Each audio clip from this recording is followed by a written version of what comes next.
Hey, Shalom Israel. Yeah, how about Shem Yahweh Shai Barak Thumb to the brothers? Shalom Yahweh Shema Thumb by Shem Yahweh Shai to the sisters. Make sure we say we live here. Notification. Okay, here we go. All right, we up and moving. All right, cool. Again, Shalom Israel. Yeah, how about Shem Yahweh Shai Barak Thumb to the brothers? Shalom Yahweh Shema Thumb by Shem Yahweh Shai to the sisters. Where the ISUPK started out of 1 West 125th Street, Harlem, New York, under Commanding General Yohana. And since 1969, we've been teaching so-called blacks, Hispanics, and Native Americans their true identity according to the Bible. And that identity is that we're the lost 12 tribes of the nation of Israel. All right. Us being called Cubans and Puerto Ricans and Haitians and all these different things. These are all bywords that was given to us by the pilgrim. You know what I mean? The colonizer, the slave master. You know what I'm saying? Any term that you want to use to describe these heathens, you know what I mean, all applies. You know what I mean? But the bottom line is that we are not, Dominicans and Mexicans and Afro-Americans or African Americans or whatever the most recent term is that we were given today.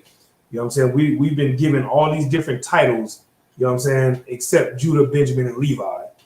You know what I mean? Except Manasseh or Gad or Reuben. You get what I'm saying? And so in the ISUPK under Commanding General Yohana, you know what I'm saying, we are here to give our people the biggest asset that you can have in this society, and that's your identity. You understand me? Because with that identity, what that allows you to do is come back to your culture. You see what I'm saying? And with that culture, you'll learn that there's certain things that we should be doing and there's certain things that we shouldn't be doing, right? So now, somebody give me an example of what we should be doing, and somebody give me an example of what we shouldn't be doing. Come on with it. We shouldn't be doing celebrating. We shouldn't be doing Christmas, Halloween, Thanksgiving, any kind of celebrations except at the ones that we have. What do you mean by what we have? Who's we? I don't remember how to say it. Holy days? Yeah. Come on. Holy days. There's something what we can do. This brother right here knows more than your grandmother who's been going to church for the last 50 years. Get that young brother a hand, man. He's absolutely correct. What he just did was give us an example of the things that we shouldn't be doing and gave an example of what we should be doing. You see what I'm saying? And your pastor, who's been up there shucking and jiving and breakdancing and moonwalking, you know what I mean, since the early 70s, you ain't heard that from him not one time. And yet this young brother right here, you know what I'm saying, who will run circles around your pastor, just gave you the whole rundown. Come on with it. If I could, sir, he's only 7. 7 years old. You know what I mean?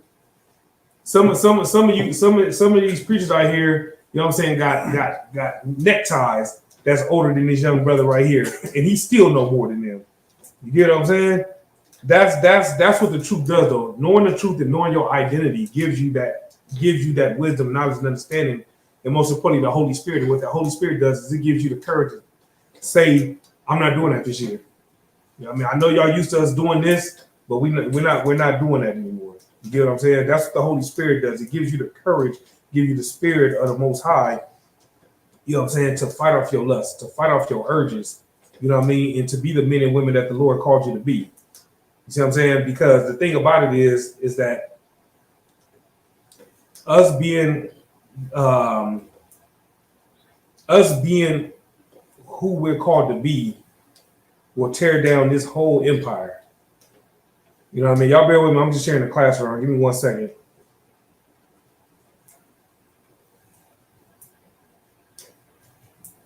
All right, cool. There we go. All right, so we're good to go. But again, what I was saying was having that identity and coming back to your culture, you know what I'm saying, will give us something that we haven't had for the last 400 plus years. Anybody know what that is? Sorry, can you repeat the question? Gaining our identity and our culture back will give us something that we haven't had for the last 400 plus years. Does anybody know what that is? Wait, no, I just forgot. I forgot what I was saying. No problem. If it come back to you, let me know. All right. I was saying integrity. That's true. But something even bigger than that. I want to say nation. That's true, but something that's true as well, right? Wait, what was the There's question? something else.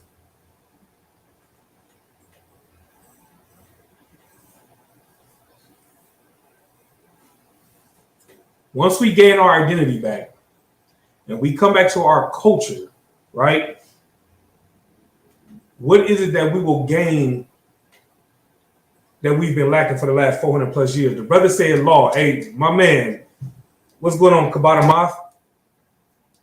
The sister said kingdom. She's right there. It kind of goes hand in hand with the kingdom. We'll have love for ourselves and our brother and sister. That's true. It goes hand in hand with the kingdom. That's true as well. That's the answer I was looking for. Freedom. Okay. We'd have freedom because right now we're oppressed. That's why I threw the last 400 plus years in there. Yeah, That was the hint because for the last 400 plus years we've been in captivity. Yeah. And the reason why, and in the midst of us being in this captivity, we've been stripped of everything. Right. You see what I'm saying? The brother said power. He's correct as well, right? All those things all fall up under freedom. You see what I'm saying? And the reason why I use the word freedom is because if we're free, right, that means we're no longer slaves. If we're free, that means we're keeping the law. Right? Because that's the only way we can get free, right? And if we're free and we're keeping the law, right, then all that equals the kingdom of heaven, which is right here on earth. You see what I'm saying? You cannot get the kingdom of earth, you cannot get the kingdom of heaven, which is right here on earth, if you ate a turkey leg today. You see what I'm saying? If you ate the cranberry sauce, you know what I mean? If you ate that nasty ass dressing, that I can't stand anyway, by the way, but that's a whole nother conversation for another day. I'm right there with you. You see what I'm saying? The sweet potato pies that you can eat all year long if you want to, Man. right? The collard greens that you can eat all year long if you wanted to.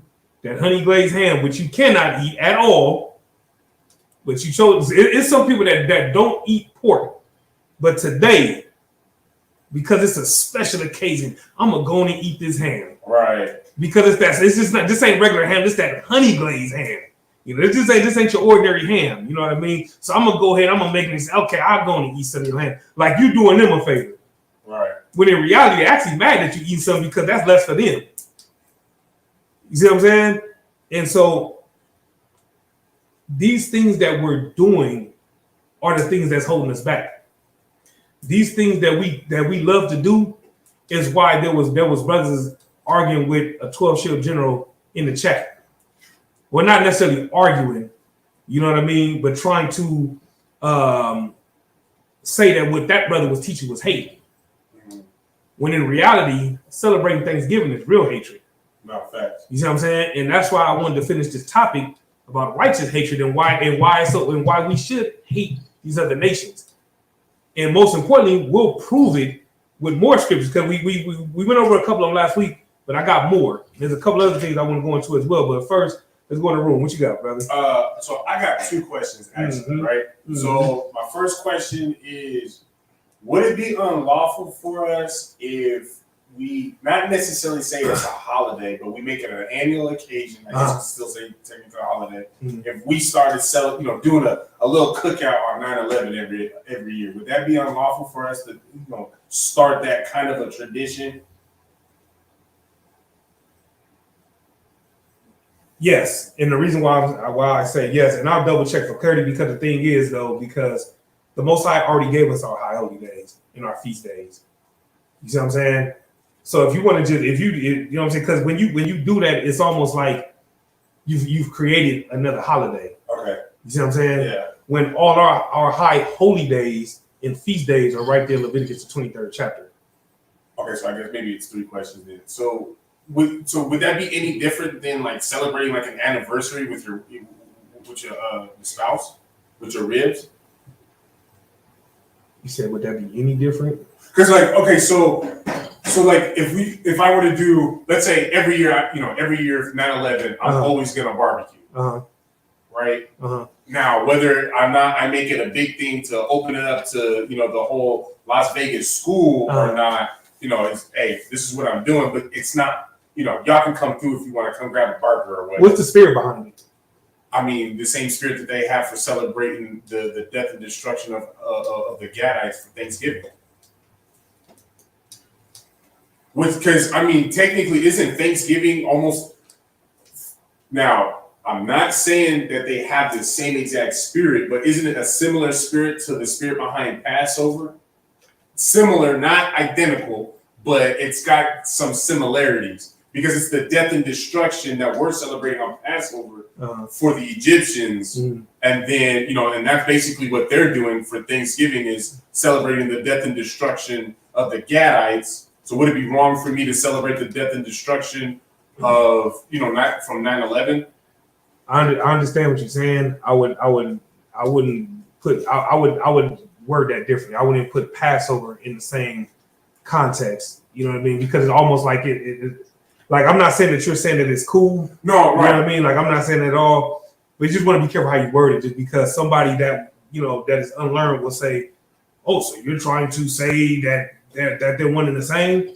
You know what I mean? So that's what I'm saying. It's kind of similar, but like, I don't know how I would put it. So like, I understand what you're saying. I mean, if you wanted to barbecue every 9/11 and that's your thing, there's nothing wrong with that. You know what I mean? But to try to turn it into like where you are saying that this is going to be a tradition and trying to turn it into something, right? You know what I mean? Then that's something that you wouldn't want to do. But if you just like, hey, here's 9/11, I'm going to do my thing, and you got on the phone as opposed to like you taking a day off, you know what I mean, and stuff like that. You see what I'm saying? So it just all depends on like where you going with it. You know what I'm saying? If it's just like, oh, it's 9/11, you know what I'm saying? I'm gonna sit here, I'm gonna have this toast, you know what I'm saying? Meaning like I'm gonna have a toast, you know what I'm saying? Or I'm gonna do this, I'm gonna do that, you know what I'm saying? With the brother, we're gonna link type thing, that's fine. But like if you talking about like where you like saving up for it, you taking a day off for it, you know what I mean, and all these things, you're turning it into something.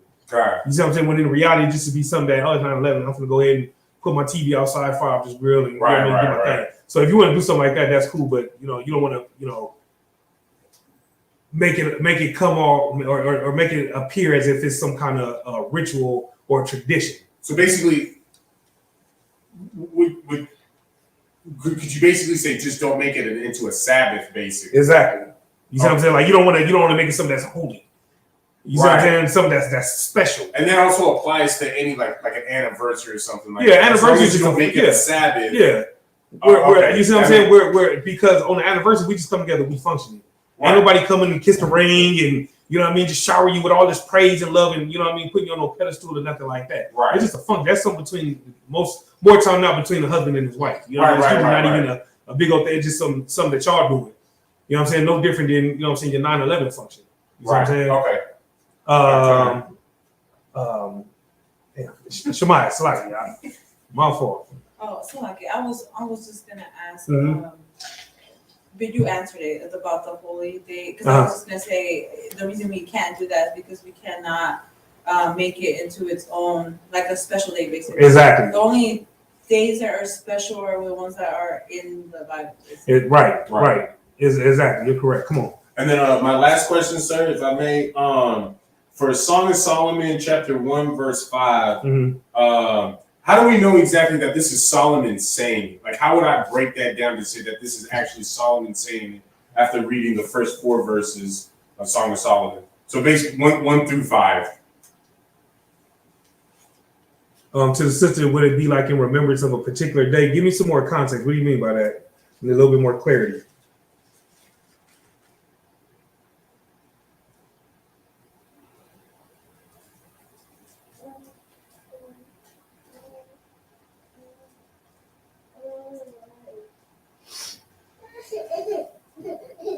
Let me know when you want me to read it, sir. Yeah, go ahead. You want me to start from 1 or just go straight to 5? No, go to 1. This is the book of Song of Solomon, chapter 1, verse 1 through 5. The Song of Songs, which is Solomon's. Verse 2. Let him kiss me with the kisses of his mouth, For thy love is better than wine. Mm-hmm. Because of the savor of thy good ointments, thy name is ointment poured forth. Therefore do the virgins love thee. Draw me, we will run after thee. The king hath brought me into his chambers. We will be glad and rejoice in thee. We will remember thy love more than wine. The upright love thee. Verse 5, I am black but comely, O ye daughters of Jerusalem, as the tents of Kedar, as the curtains of Solomon. Okay, so verse 5 shows you that he is talking to the daughters of Jerusalem. So this is him, because it says, I am black but comely, O ye daughters of Jerusalem. Okay. Okay. The first three verses, the first 4, 2 through 4 is the sisters singing. Okay. And the proof is, let him kiss me with the kiss of his mouth. Right. So you already know that cannot be Solomon. Right. You see what I'm saying? But verse 5, you know what I mean, when it says, I am black but comely, O ye daughters of Jerusalem. So he's singing to them. That's him singing to them. So, you know what I'm saying? This is a duet right here. You know what I'm saying?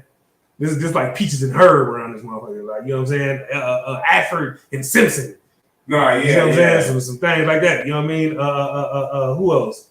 Who else did you have? Whitney Houston and Bobby Brown. Yeah. You know what I mean? Beyonce and the Jigga Man type shit. I think y'all get the point by now. You know what I'm saying? So, if I could, just to kind of help me out with like reading through the Song of Solomon, I mean, is it just basically you got to just base everything off of context to really see whom and which is taken? Because the Song of Solomon are all it's all a duet, and the reason why I'm even asking is because somebody on Facebook has said something. He tried to say that 1 through 5 was just one of his women saying it. I was like, that don't make sense, because of like what you just said with 2 through 4. But I also wanted to clarify and understand how to break it down. So I mean, it's just all contextual all throughout. The whole Bible is about context. So the Song of Solomon ain't no different. No, right. You know what I mean? So that's how you would go about that. All right. Oh, yeah, okay. All right. Meaning making of 9/11 a day of some type of remembrance of a particular event, would that be observing that day for that event? Yeah, I mean, if you try to make like a whole day of it and made a big deal out of it, then yeah, it's like, you know what I'm saying? It's almost like you're making 9/11 your God. You get my point. But if it's just something where it's like, to the sister's point, the sister's question, right? If I mean, what did she say? She's asking about can you make 9/11 a day of some type of remembrance of a particular event? Would that be observing that day for that event? You know what I mean? How you want to look at it when it comes to 9/11, if that's what you choose to do, or shit, it ain't even got to be 9/11. It could be 1/15. You know what I mean? And that's just the day that you choose that you want to get together and, you know what I'm saying, and do your thing. What you don't want to do is turn it into this big, sacred, holy thing. You just want to keep it simple. You know what I mean? I already got that day off. You know what I'm saying? Right. I'm just gonna go ahead and throw some shit on the grill. You know what I mean? And that's what you're doing. You don't have to let it be known to the public. Hey, I'm celebrating 9/11. I'm doing this. Like today is 9/11 day. Like you don't want to do that. Just keep it simple. You know what I'm saying? Have your sip. You know what I mean? You don't pour some on the ground, whatever. You don't want to pour it on the ground because that's like giving a shout out to the dead. Yeah, so we don't want to do that. But my point is, just keep it simple, keep it private. You know what I mean? Just something like that. You know what I mean? And like the sister said, Esau does that already. It's not a national holiday to my knowledge, but he damn sure makes sure that everybody remembers. But that's Esau though. Well, it's not a national holiday. 9/11. Oh yeah. It's not yet. I'm pretty sure it will be unless Christ returns. Well, if Christ returns before that, then it probably won't. But if they have their way, they will make it a national holiday. So if I may, to go back onto what the sister was saying and whatnot, so us publicizing it is an issue, would make it an issue. And I'm also okay. More specifically, what my question is, it's wrong for us to basically antagonize the oppressor. Okay, all right. Because that's what you're doing. Right. You know what I mean? Ultimately, you know what I mean? We ain't gotta do that. Yeah, we ain't gotta do that. You know what I mean? We'll lean on these scriptures, you know what I mean? and we'll sit back and we'll let the Most High send Christ and the angels back to wage war on these heathens and put them in their rightful place. You know what I mean? And that's that. You know. But again, if that's something that you want to do privately, you know what I mean. So be it. You get what I'm saying? It's no crime in the scripture. Where there's no law, there's no sin. But again, what you don't want to do is turn it into a thing. Right. You know what I mean? Where like you just can't wait. Like when you just looking for where you're treating it, you know what I mean? Like as if it's a feast day or a high holy day. That's what you don't want to do. I understand the why. All right.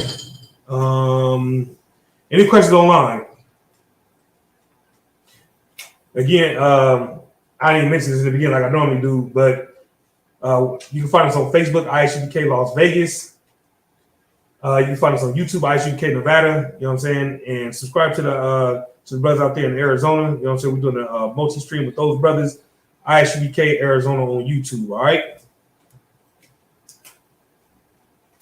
And it's so funny. The sister said, I've heard it being used as an example when Esau says that's in the past. So is 9/11. Yeah, 9/11 is in the past, but they won't let us forget about it. You know what I mean? Right. And so they like I said, they've memorialized it. And they've made it a big deal. You know what I mean? But we don't do the things of the heathens. You get what I'm saying? We have our own culture. We have our own way of doing things. You know what I mean? So, which is so hypocritical, by the way, of the so-called white man. But that's who he is, though. You know what I mean? And he wants us to forget about everything that's happened to us. But he refuses to let you forget about anything that's happened to them. And one of the differences that I always point out is one thing about them, they're going to always get their justice. We're still waiting on a sliver of justice. Go ahead. If I may, they just arrested some I don't know if they were actual Nazis or if they were the neo-Nazis. Apparently there's a separation. But anyways, they just arrested, convicted them for some of their hate crime.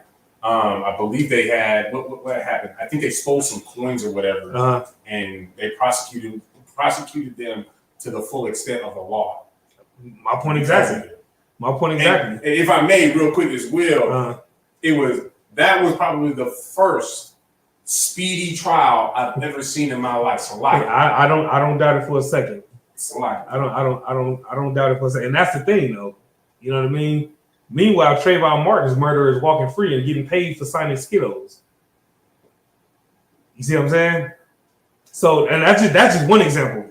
You know what I'm saying? I don't want to, you know what I'm saying, go back into these articles again and get to showing pictures. You know what I mean? Because we ain't got no justice for that. You get what I'm saying? So, I mean, but it's the pilgrim being the pilgrim. This is who he is. This is what he does. You know what I'm saying? He's a walking, flaming piece of hypocrisy. You get what I'm saying? The brother said, if I could be very concise, even if we as a nation decided we all enjoy knowledge of 9/11, it would become unlawful if we decided to blow our shofar, read scripture, and so forth. Am I right? You definitely don't want to do that. You know what I mean? Unless one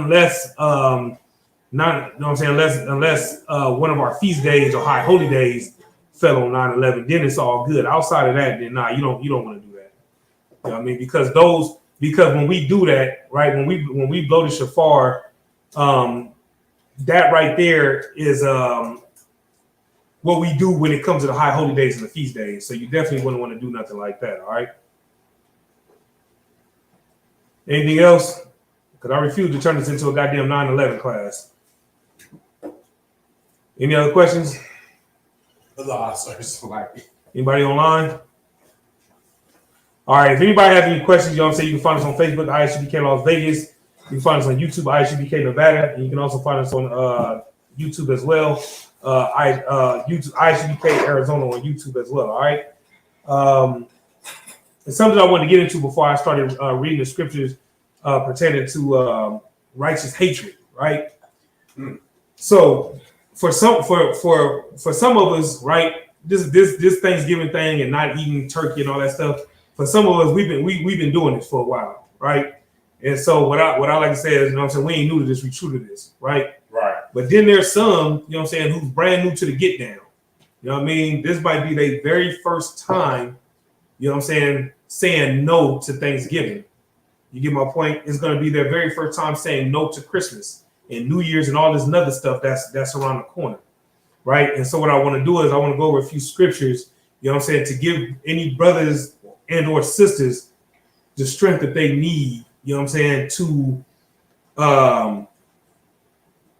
to battle the demons, whether it's the demons inside their head or the demons that's coming from within their own household. You get what I'm saying? And so the first thing we want to do, is we want to go into these scriptures because this Bible is our blueprint for everything. Right. All the solutions to our problems right here in this book. You know what I'm saying? All the answers to our questions are right here in this book. Right. You get what I'm saying? And so because Christ is who he is, he laid down the foundation for us, and all we got to do is pick up what he laid down. You see what I'm saying? And so when you go to Matthew the 10th chapter, right? We'll start there in Matthew the 10th chapter. And we'll read a little bit about what Christ said. And this right here, it should give you some strength. And for those who decided to fall weak tonight, it should cut you to your core. You get what I'm saying? So let's start at Matthew chapter 10 and verse 34. And I think we're gonna read down to 40. But let's see. Let's start at 34, all right? Kind of, sir. This is the book of Matthew, chapter 10, verse 34, written in red. Mm. Think not that I am come to send peace on earth. I came not to send peace, but a sword. All right, so now understand this. This right here, again, context is everything, right? Because ultimately, and the reason why I have to say this is because for the unlearned, when they see that, when it said, think not that I come to send peace, right? They'll say, well, I thought Christ was the Prince of Peace, right? Well, he is, right? You have to continue to read in order to understand what he's talking about right here. Because the peace that he's talking about right here has nothing to do with the peace, you know what I'm saying, that we will have once our enemies are destroyed. You see what I'm saying? That's why, going back to what we were talking about earlier, context is everything. You know what I'm saying? Let's get some more. Verse 35, also written in red.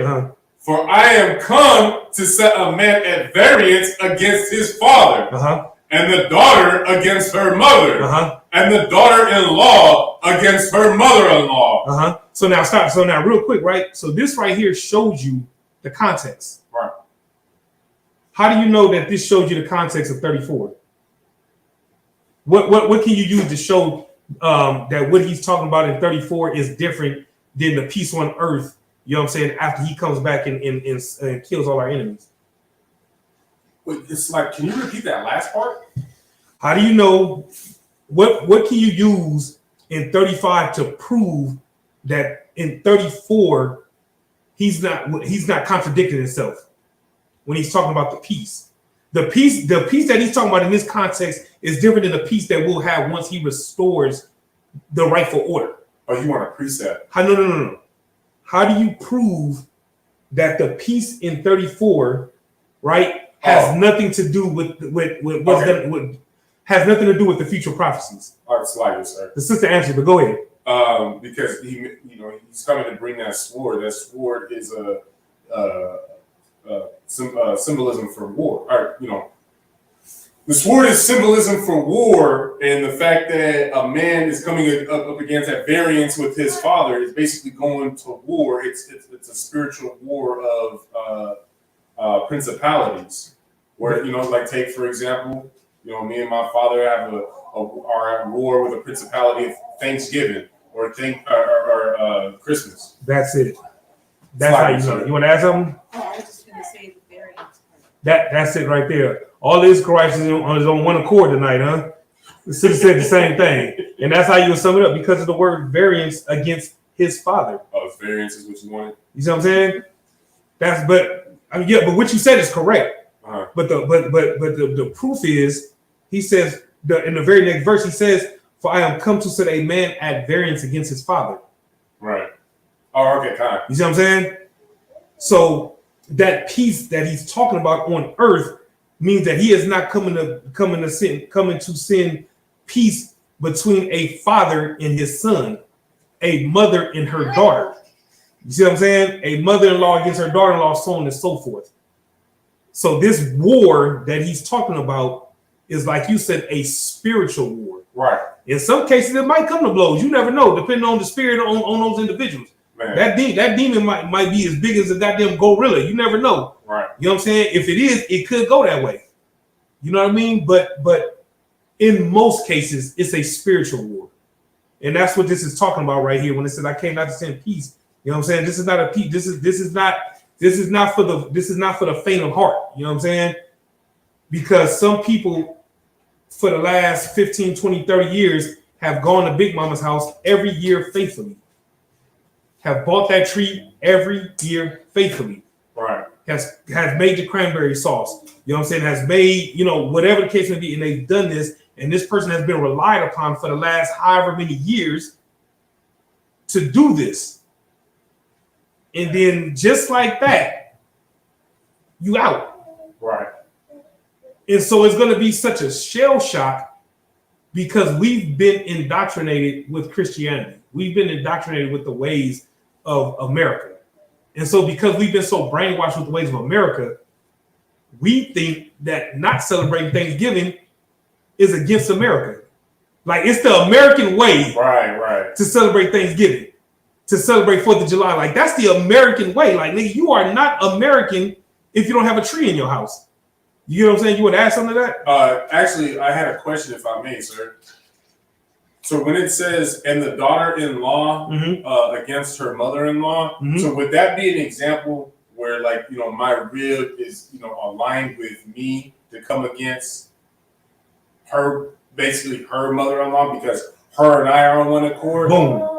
Okay. I just wanted to make sure. You see what I'm saying? Straight like that. So it's just saying that, when he comes back, he's going to be having the men and their wives to be on one accord, to basically battle together against, each parent, basically on both sides of the family. You said when he comes back?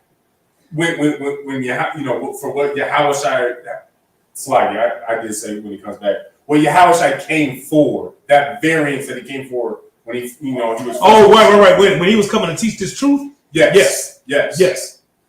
He meant for her and I to basically come together. Of course. And then, she's on my side with battling mine, and I'm on her side battling hers. If it goes down like that. I can break it down that way, right? Yeah. Okay. All right, sir. I mean, because it's right here. Right. I just want to. No, you're right. You know what I'm saying? Like to act and to get clarification for sure. You know what I'm saying? And the proof that you're right is how else can a daughter have a mother-in-law? Right. Unless she's married. Right. You see what I'm saying? So if two becomes one, then right there, that is showing that y'all on one accord. You see what I'm saying? So if y'all on one accord, you see what I'm saying? If you're at variance with your mother, then she's gonna be at variance with your mother. Now, will it get to the point to where, you know what I'm saying, they get to talking crazy to one another? Nah, but it's like, okay, you ain't fuck with her because she on your line. You know what? I'm gonna cut ties too. You know what I mean? If she gonna treat you like that, you know what? I'm good. You know what I mean? If you ain't going over there, I ain't going over there. Right. That type of deal. You see what I'm saying? It's just outside. So. Oh, all right, right on. The sister said the truth is real life and it's not easy. And she's absolutely correct. Like again, understand this. Nobody said that being in the truth was an easy thing. Especially if when you're older and you're set in your ways. If for the last 15 years, the first thing you did in the morning was twist up a blunt, and then you read the scriptures about how weed is unlawful, it's hard in the beginning. You know, come on with it. Isn't that the whole point of being put through that fire? Because please, that's the whole point. That is the fire. And not talking about the fire in everybody's lips. It's talking about that spiritual fire. What are you made of? You know what I'm saying? That's why it says, you know what I'm saying, as gold is tried through the fire. You know what I'm saying? In Ecclesiastes, the second chapter. That's what it's talking about. You know what I'm saying? If you want to be that gold, you have to go through the fire. You see what I'm saying? That's what strengthens your spirit, is by going through these fiery trials and coming out victorious. You know what I'm saying? You start smoking for 1 day. 1 day turns into 2 days. 2 days turns into 7 days. 7 days turns into 7 months. Now next thing you look up, man, it's been 5 years, man. I ain't even looked at a blunt. You know what I'm saying? I'm not even bothered when I'm driving by the dispensaries. It's nothing to me no more. You see what I'm saying? Go ahead, little man. Wait, what? Like you're supposed to go through like a course of fire, right? Say it again. Like you're supposed to go through like a course of fire, right? Are you saying? You're asking? Are we supposed to go through an actual fire? Is that what you're asking?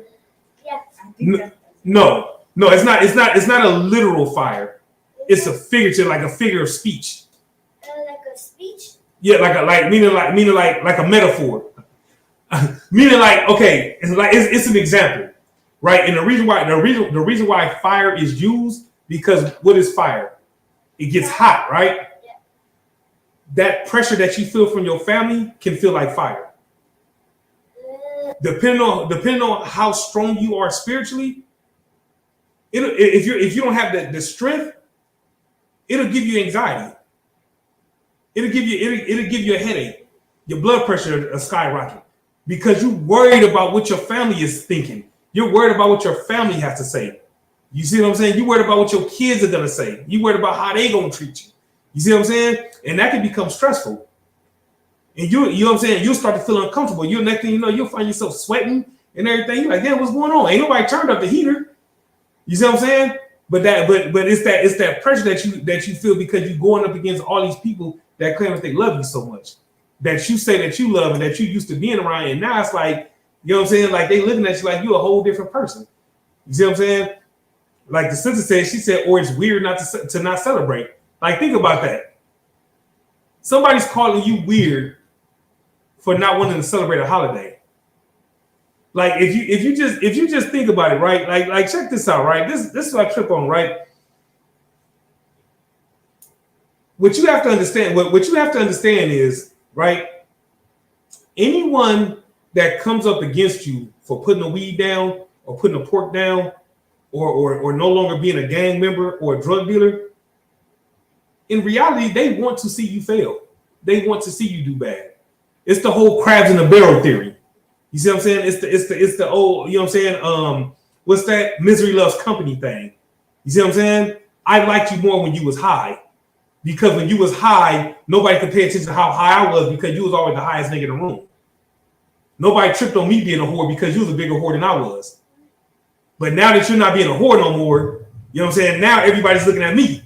And now I'm starting to feel bad because I'm a whore, but I don't want to stop being a whore. So I'm going to make you feel bad because you're no longer a whore. Think about how crazy that is. You're mad at me because I decided to change my life for the better. Right? But if I decide to go the other way, I love you anyway, son. I'm going to support you in anything you do. Right? Think about all the parents that support their gay sons and daughters. Right? Think about that for a second. Dwayne Wade loves his son. You know what I mean? But yet, when you're trying to do something righteous, you're looked at as an enemy.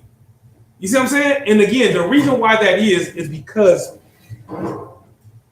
again, your family who claims they love you, they don't really love you. Right. Because if they did, they support you, even if they didn't understand or agree with whatever it was you was doing. What they should be focusing on is, damn, that nigga, he cleaned up his life. Right. I don't have to lock my jewelry up no more because he's not gonna steal it so he can go get high. Right. I can actually have a normal conversation with this man now. His eyes ain't bloodshot red.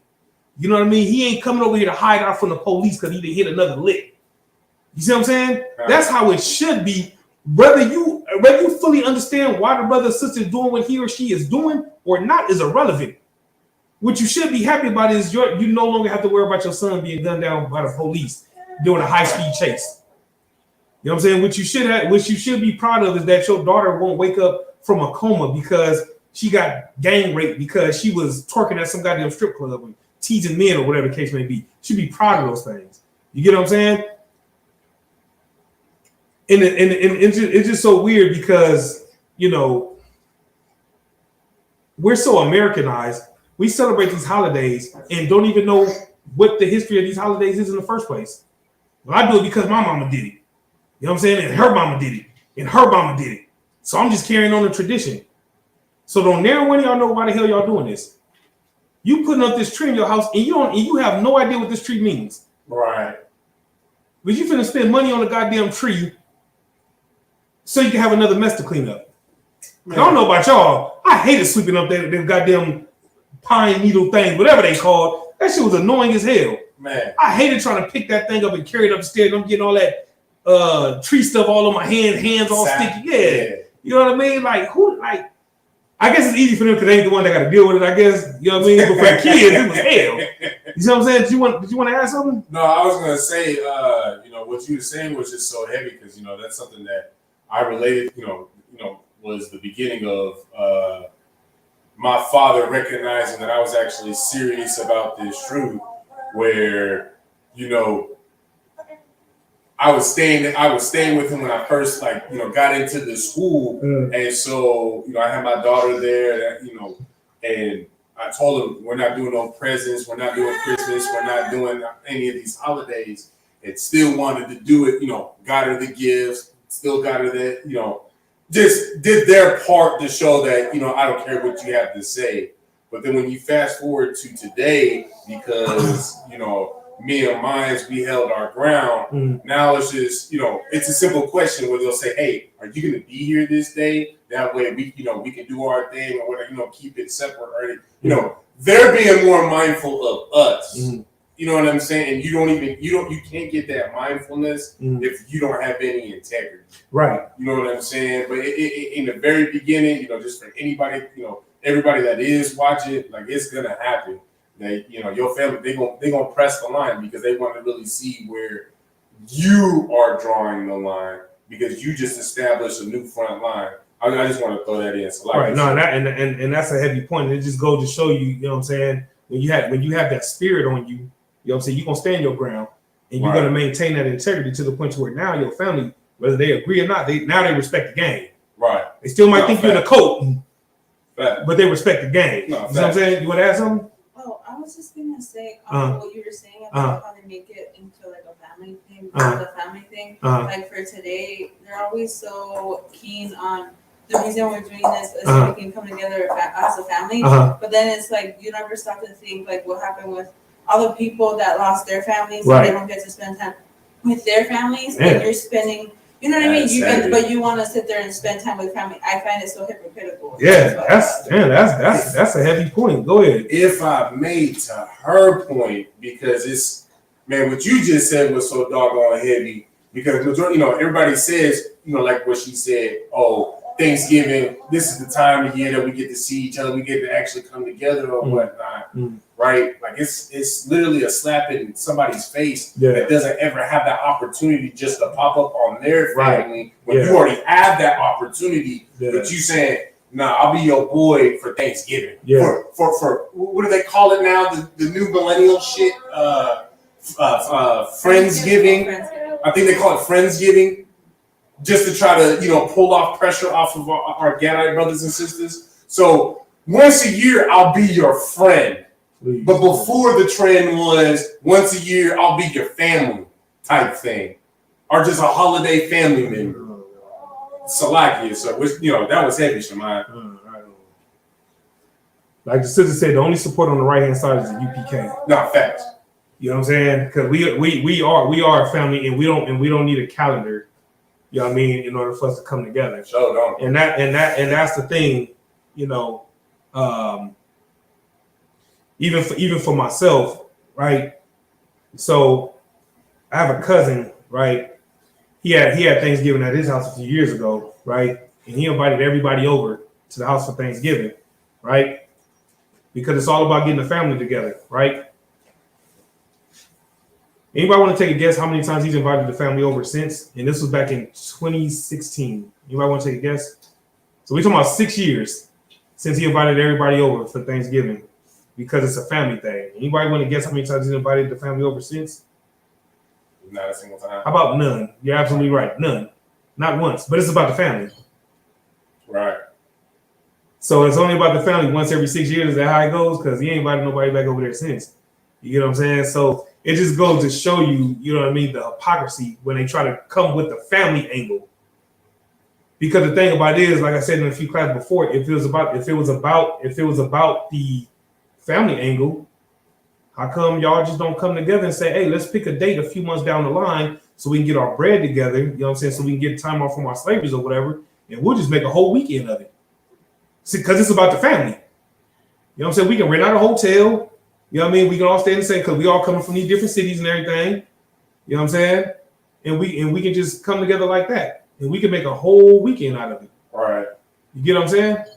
No? Oh, okay. No, because the calendar says so. This is why you're doing it, right? So in other words, the calendar is your daddy. The calendar is your God, right? The turkey's your God. You see what I'm saying? And the ham and all these other things. You know what I mean? And in reality, you really don't love your family, because a lot of us don't see our families unless the calendar tells us to. Right. Right? If we're going to be honest, how many of us really mess with our moms outside of Mother's Day? And I mean as a whole. You got some that really do mess with their mom, and they talk on a daily. Might kick it once a week. It might be a real thing. But for the most part, Mother's Day is a chore. Man, let me go and take her to IHOP like I normally do. So, you know, she gonna get to talking about her bunions and shit. And I got to hear about, you know, how she keep barely making up the stairs because the neighbor next door always blah, blah, blah, blah, blah. Right. You know what I mean? But that's my mama and I love her. You know what I'm saying? But the other days, she doesn't matter. Right. You see what I'm saying? It's no different. It's no different with Thanksgiving or Christmas or so on and so forth. You know what I mean? So and that's what's so interesting about it. You know what I mean? And it's crazy because, you know, like the sister was saying, she said, or they being more mindful of that you might be brainwashed. You know what I'm saying? So, and that's the thing too.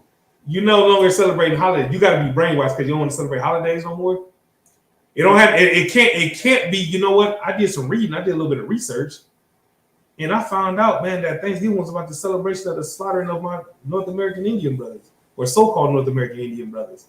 So because of that, like, nah, I ain't rocking with that, man. That ain't cool. You see what I'm saying? Whether you know some so-called Native Americans or not, just the thought of it just sounds heinous when you look at the numbers. If you look at some of the pictures and you think about their condition to this day because of what happened back then, you should be like, man, I'm cool. You see what I'm saying? That's what you should do if you had an ounce of compassion. You see what I'm saying? But this society has taught us to be, you know what I'm saying, having like no compassion whatsoever. If it's not someone that's literally in your family, if it didn't happen to somebody immediately within your immediate family, it doesn't matter. All right. You see what I'm saying? And that's what this society has taught us. It has taught us to be numb to everybody else's problems. You see what I'm saying? And that's why I'm so grateful for the ISUPK, you know what I'm saying, the Commander General Yohana, because he raises up men like Officer DeBar Mock and the brothers out there in Milwaukee, and they went out there and did a glorious thing. You see what I'm saying? Why? Because of compassion. Right. You see what I'm saying? They see the condition of their people, and they decided that they was gonna do something about it. You know what I'm saying? When these brothers and sisters, they go all over the country, and they passing out clothes, they passing out sandwiches, they passing out waters, they passing out hot chocolate and all these things, they passing out coats and scarves and all these things. Why? Because compassion, which is one of the biggest things that's lacking in the so-called Black, Hispanic, and Native American community. You want to add something? Yeah, kind of. So if I may, you know, everything that you said was just so heavy. Oh, most time, You know, it gives a whole lot more meaning to the saying that, you know, the family that you choose is always going to be more important than the family that you're born with in your life, and there's no getting around that. Yeah. And, you know, when you come in, you make that choice to come into the UPK. You know, you get situations like Commander General, like Moses, like Commander General Yohana, like Yahawashai, like, you know, Captain DeBar, not to mess up the ranking order and everything, but you know what I'm saying? Where, you know, brothers will have compassion on those that, like, you know, Yahawashai didn't actually know everybody personally. Right. Moses didn't know everybody personally. Commander General Yohana doesn't know everybody personally. And, you know, they even said it in the radio show the other day where Officer DeBar Ahmad, he didn't know the people that he was being subservient to or being a servant to. Right. but yet because he chose his family of Gadites, right. the Israelites, they were able to receive the love that they've been neglected of all of these years because of the division that our oppressor had created amongst ourselves. Yeah, no, that's real talk. That's real talk. The sister said, aren't our brains washed in here? Yes, our brains are washed in here. You know what I mean? Right. We have been brainwashed in here, but on the right hand side. You know what I'm saying? Our brains have been washed of the Christianity, of the Egyptology. You see what I'm saying? Of Buddhism and all these other things. You know what I'm saying? And now, you know what I'm saying, we have the Holy Spirit, which teaches us, you know what I'm saying, how to be righteous men and righteous women. You know what I'm saying? And if you want to call me brainwashed because I choose to serve the Lord, other than a goddamn turkey, then so be it. You know what I mean? I'll be that. You know what I'm saying? If you know what I'm saying, you want to call me brainwashed because I choose not to put a damn tree in my house and put some presents up under it and all this other kind of stuff. Christmas is a joke to me anyway, because I mean, shit, you finna buy a bunch of presents for some kid that don't deserve it in the first goddamn place. You know what I'm saying? You gonna buy it today, it's gonna be broke tomorrow. Or you gonna buy it today and a couple weeks later, hey, what happened to that toy I bought? I don't know. I left it over at my friend's house. Damn, you know how much money I spent on that? Or Santa Claus spent on that? You know what I'm saying? That's that. So I mean, but that's a topic that we can go into next month. Do you want to ask something? I was gonna say, because you said we don't get taught compassion. Uh-huh. They teach us compassion in schools, but only when it has to do with the Holocaust, when it has to do with things that pertain to like the white man. It's never like compassion to like right. You're right, and that's what Christianity teaches. You know what I mean? Christianity teaches you to have compassion for everybody except your own. You see what I'm saying? Like if you think about it. Think about how Black Christians treat other Black Christians. And I don't know how familiar y'all are with that. I don't know if y'all, you know what I'm saying, grew up in a Christian church or anything like that. I'm sure, you know what I'm saying, you was on the Catholic side of it, right? So it probably was a little different in that dynamic. But me, you know what I'm saying, growing up in that Christian church, it was cool from 11 to 1, because that's what time church was. But at 103, that bitch ain't shit, and that bitch is a whore. That's how it went down. You know what I'm talking about? You in there? Good. You didn't miss nothing. If you didn't grow up in a Christian church, you didn't miss nothing. So you good. But that's how it went down though. You know what I mean? Them females couldn't wait for church to be over so that they can huddle up and talk about the other sisters. And these sisters over here couldn't wait till church was over so they can huddle up and talk about these sisters over here. You know what I mean? You would sit in church for 2 hours and listen to the song and dance and the instruments and all these other kind of things. And then you stand in line at some goddamn buffet with your shiny suit on and look down on the brother that's walking up to people asking for change. But you just was in the church catching the Holy Ghost. You know what I'm saying? But the Holy Ghost leaves soon as church is over, huh? That man that's at the gas station is offering to clean your windows for a little bit of change. You gonna tell him to get a job and call him a bum ass nigga? But you saved, sanctified, and filled with the Holy Ghost is what they like to say. So again, the compassion that's taught is only for the other nations. That's why we were so quick to pray for Ukraine. Man, you see what I'm saying? Look at all the compassion that's being shown. And I'm not saying that what happened in Colorado was a light thing. You know what I mean? That's an unfortunate thing. But look at all the love and support and outcries being shown to that. But where was that for Ahmaud Arbery? Or Botham Jean? What was that same energy? You get what I'm saying? Because when it's black folks, nobody cares. It only matters if it's anyone outside of the 12 tribes, which is how you know who the 12 tribes are. You see what I'm saying? Because we're the only one that don't nobody care about. You see what I'm saying? Sister said, not compassionate for your own people with past or present. You are correct. Whether it's the past or the present, we don't. Brother said Christian broads are evil as hell. You are absolutely correct. Christian males are effeminate as hell. CIUIC. You are absolutely correct, brother. Sister said, pray for Ukraine, stop Asian hate, on and on and on and on and on. She is absolutely correct. Everything that y'all saying is correct. That's how you know that you brothers and sisters are one West, because you guys understand what it is that we're talking about. All right, but let's get some more though. Read some more. We read verse 36, because this right here, this right here is something that cannot be slept on. Man.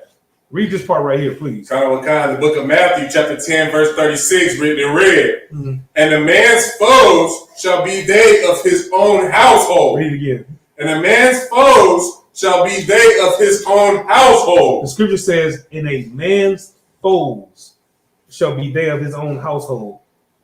Anybody know what a foe is? And no, niggas, I do not mean the number 4. Do not put that in the goddamn chat. Go ahead.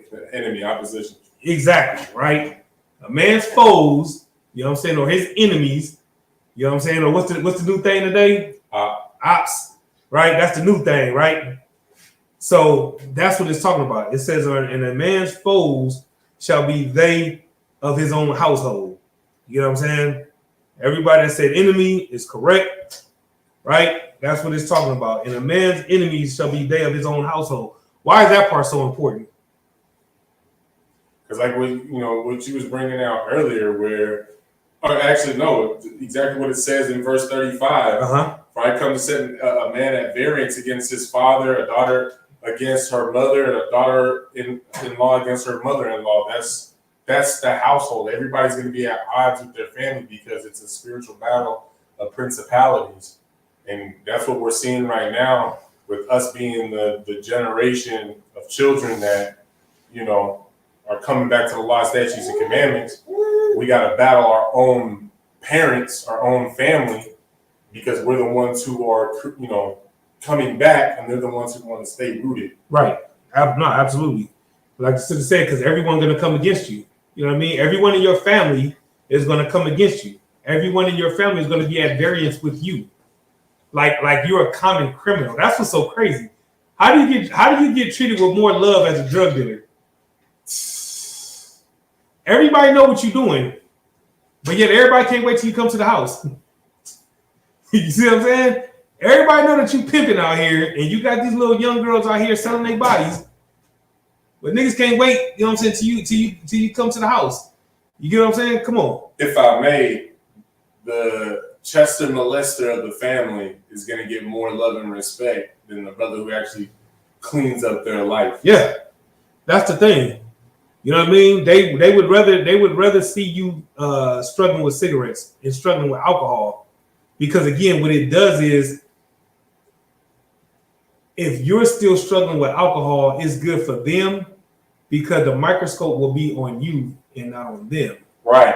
The more you clean yourself up and the more you separate yourself from the world, the more that the focus shifts. You see what I'm saying? That's what starts to happen. And the one thing that we hate is being called out for our bullshit. You know what I mean? We can't stand that. You know what I mean? And so, like the sister said, it's about to get real lonely. You know what I'm saying? Your friends and family are going to drop you one by one. And that's what's going to happen. You know what I'm saying?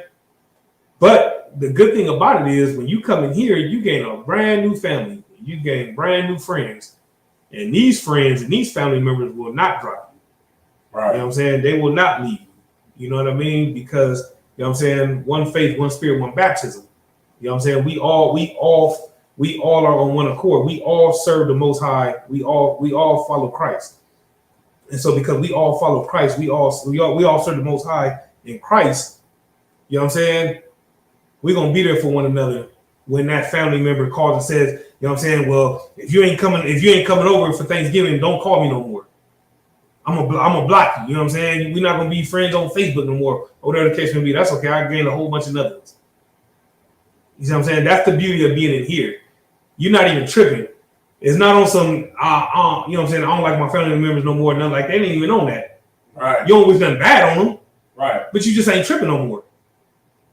You see what I'm saying? I got love for my older brother. I do. You know what I'm saying? But at the same time, he's on this side and I'm on this side. So therefore, I choose to be with brothers that's on this side. Right. You see what I'm saying? So I somewhat lost a brother but I gained a whole bunch of other ones. You see what I'm saying? And that's what happens when you come into the UPK. You know what I'm saying?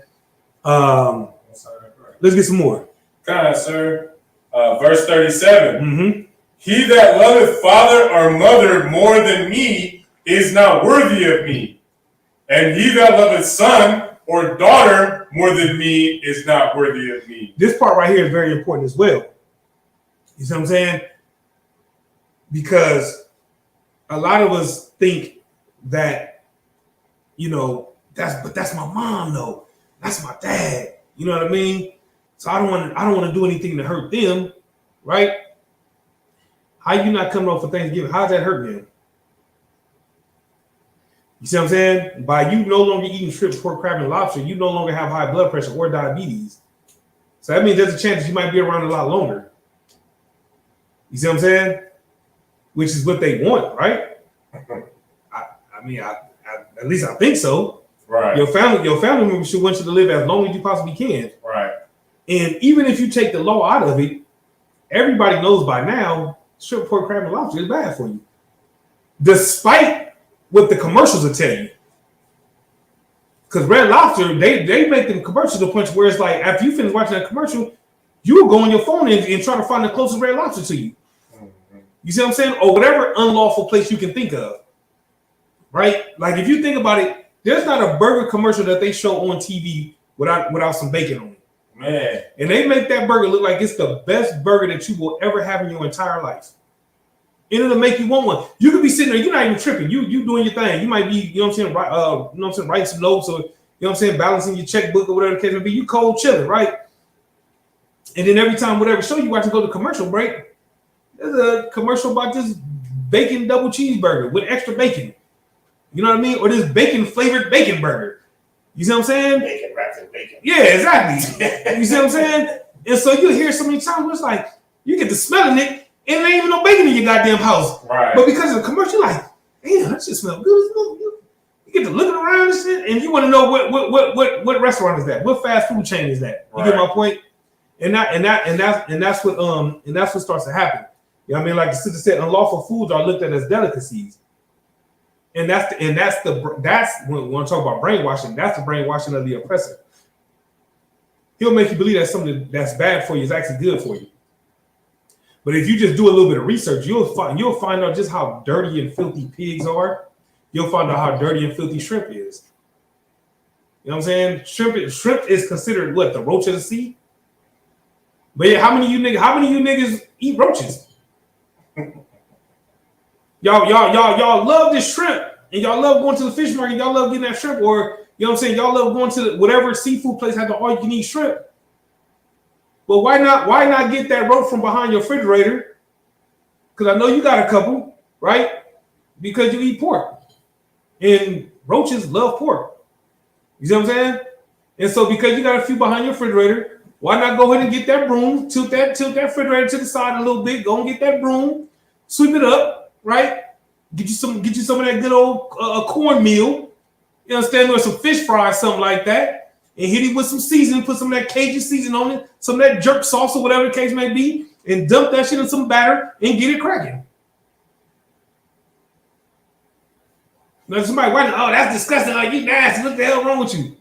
Nigga, this the nigga that's eating shrimp. Right. What's the difference? You niggas that eat a pig, but if I say, hey man, what you waiting on, man? Go and get that cat, man. I hear a motherfucker meowing in the back. You know what I'm saying? He sound like he wounded. You got action. Right? And they'll look at you like you crazy, man. You eat a goddamn pig. And you niggas that eat these chitlins, y'all eating pig ass. You see what I'm saying? So, again, don't let your parents make you feel guilty for serving the Lord. Don't let your kids guilt you into doing anything that you know you're not supposed to be doing. You know what I'm saying? Don't be so weak to where you're giving your parents the strength, or where you're giving the kids your strength. You know what I'm saying? When Christmas come around and say, hey, we ain't doing the Christmas thing no more. Well, if you don't buy me no Christmas present, I'm running away from home. You know what you should do? You should unlock the door and tell them don't take none of the shit that you bought with them. You know what I'm saying? You on your own. You get my point? Now, obviously, I don't mean this, but what I'm trying to say is that's the mentality that you should have. Mm-hmm. You see what I'm saying? You would never kick a minor out the house, of course. But what I'm trying to say is, if that's really how, if they really that serious about it, you know what I mean, call them on their shit and see what they do. You know what I mean? A lot of them ain't going nowhere. You know what I'm saying? Because it's cold out there and it's warm in that house. You see what I'm saying? You ain't getting no hot chocolate on the street. You see what I'm saying? You're not getting, you know what I'm saying? Any of the things that you was used to, because you can't sleep in the bed if you're on the streets. You know what I'm saying? You might be able to make you a cardboard mattress. You know what I'm saying? But you're gonna have to fight the bums around the corner for that cardboard because they saw it first. You get my point? So you know what you want to do. You get what I'm saying? She said snout and everything. Just looking at a pig is just man. I'm so, you know what I'm saying, grateful for this truth, man, because goddamn. Since the seafood is so unhealthy or unclean, it is recommended that you should not eat every day or even more than once a week because of the mercury. Huh, that's interesting. Yeah. Did not know that. Yeah. That's crazy. But yet they push it on you like it's a thing to do, and then you wonder why you in the hospital all the goddamn time. You wonder why, you know what I'm saying, your feet swollen up, you walk around, you know what I'm saying? You're a woman, you're about 5'2", right? But your feet look like Paul Bunyan's. You know what I'm saying? The reason why is because you eating all that goddamn mercury and all these other kind of things. You know what I'm saying? Now your cheeks bigger than Malcolm Jamal Warner's because you're eating all this goddamn seafood. Now your shit all swollen up, you're sick. You know what I mean? You know how you trying to figure out what the hell is going on. You get my point? And that's why, because you eating the stuff that you ain't got no business eating. You see what I'm saying? Oh yeah, you ain't got no Wi-Fi either on the streets. So for you kids that say, you don't buy me no toys, I'm leaving. Okay, well, nigga, how you gonna connect online? Ain't gonna be no online gaming on the streets. Right. You know what I'm saying? You may as well leave that headset. You may as well leave all that shit because you got no action. You see what I'm saying? But that's the thing. So the reason why we're reading scriptures is because what I want to do is I want to give brothers and sisters the strength that they need to understand that Christ forewarned us that these things are going to happen. You know what I mean? And this time of year is real hard for brothers and sisters that's brand new into the truth. You know what I mean? Some brothers might lose their wives, or some sisters might lose their husband over a fucking turkey. Slightly over a turkey. You know what I mean? Or over a tree. Like think about that for a second. You love this tree more than me. You know what I'm saying? You and that tree must have some good nights together, boy, because you gonna pick the tree over me, boy. It must be on and cracking up in there. You know what I'm saying? I forgot I got the little ones, and I'm gonna leave it at that. Man, you know what? Nah, man, not tonight. Got to start the young ones out. So the bottom line is that this is what's gonna happen. And what you gotta understand is that this is prophesied about already. And you need these scriptures, you need to put these scriptures in your inward parts to prepare yourself for, you know what I'm saying, for the times ahead. Let's get some more. Cut on God. Verse 38.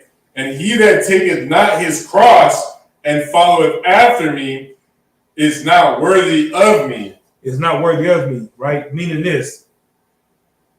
When it says he that not taketh his cross and followeth after me, meaning those burdens, meaning living like Christ did. You know what I mean? It doesn't literally mean that you're going to go out there and chop down a tree and carve up this big ass cross and strap it to your back. That's not what it's talking about. You know what I mean? It's just talking about the weight of being an Israelite. It's talking about the weight of keeping these law, statutes, and commandments. It's talking about the weight of no longer celebrating Thanksgiving. You know what I'm saying? It's the weight of not going out on New Year's Eve anymore. That's what it's talking about. You know what I'm saying? And Christ is saying, if you're not willing to do these things, if you love your father, your mother, or if you love your kids more than me, you're not worthy of me. You know what I'm saying? And if you allow yourself to fall weak up under your parents or fall weak up under your kids, if you think them being mad at you or something, think about what the Most High is going to do to you because you chose this kid's happiness over righteousness. You see what I'm saying? Scripture say you can't serve two masters. You know what I mean? You're going to love the one and hate the other. You see what I'm saying? So if you love Thanksgiving, you've chosen your master.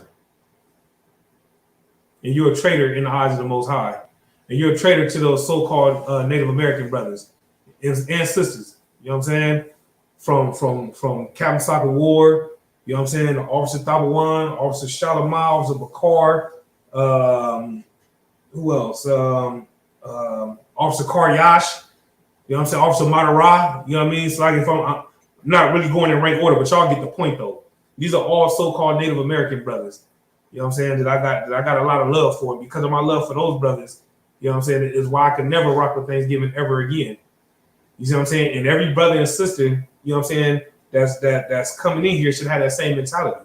Once you find out that the so-called Native Americans are your brothers and sisters, and then you start to look into what they've gone through, it should make you have even more compassion because you can relate.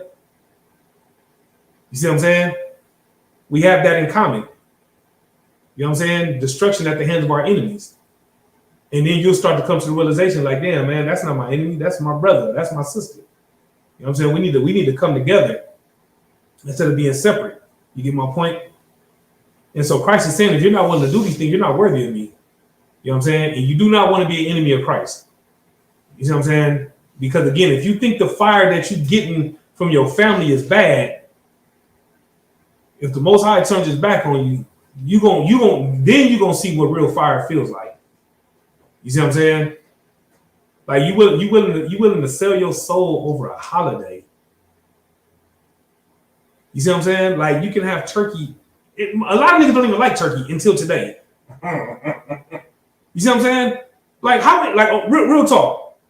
How many of y'all ever outside of Thanksgiving ate cranberry sauce on a regular basis? I didn't do that Thanksgiving when I did. You see what I'm saying? Like online. How many of y'all actually ate cranberry sauce outside of Thanksgiving or any of these holidays? Because they sell it. You did?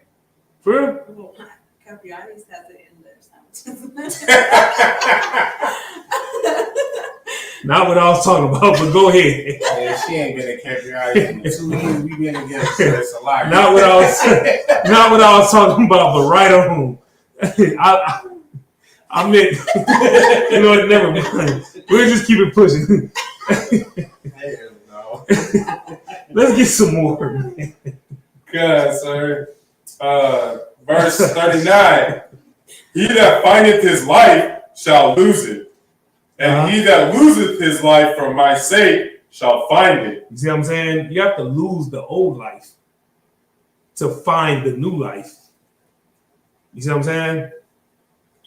That's what it's all about. We've all lost that old life. You know what I mean? And I'm looking at the chat, and everybody's saying the same thing. If it wasn't for Thanksgiving, then nobody be eating no goddamn cranberry sauce. Now this right here is what I'm talking about. Cran and vodka is the only cran I know. I mean, I wouldn't call it cran, but I understand what you're saying. You know what I mean? But that's the thing, though. If you're gonna, you know what I'm saying? In order to gain your life, you have to be willing to lose it. You know what I'm saying? In order to become that new man, you must first kill the old man. You know what I mean? And so that's the mentality that you must have if you truly want to be a follower of Christ. You have to kill that old man, you have to kill that old woman, and you have to become a brand new man and a brand new woman in the name of the Most High in Christ. The scriptures say you cannot pour new wine in the old bottles. You get what I'm saying? You cannot receive this information if you choose to hold on to the old information, because you have to understand that the old information was incorrect. How do you know that the old information that you've been taught and believed in all these years was wrong?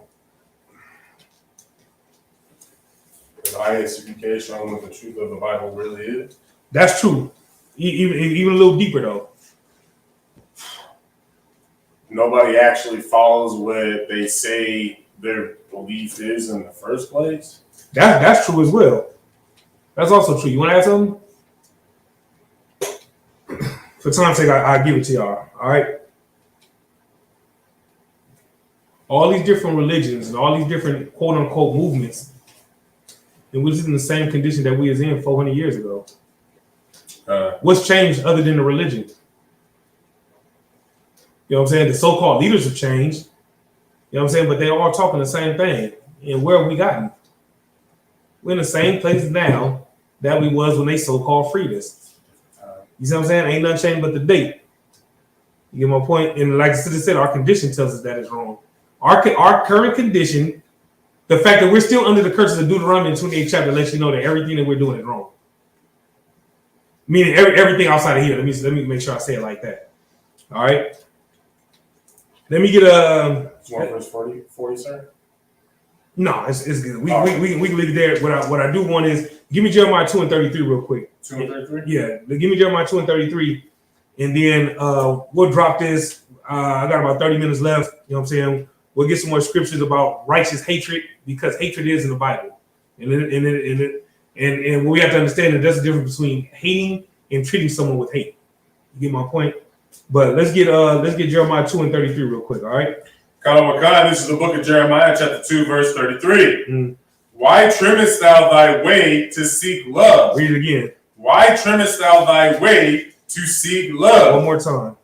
Why trimmest thou thy way to seek love? This part right here is what you must understand when it comes to battling and dealing with your family members.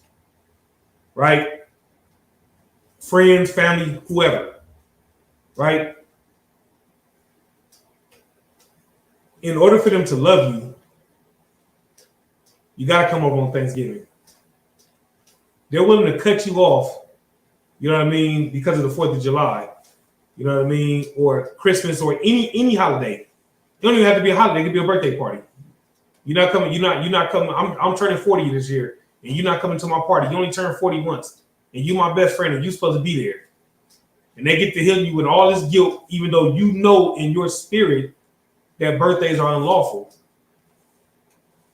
But for the sake of your friend that you've been knowing since the 9th grade, okay, I'll go just this one time. You see what I'm saying?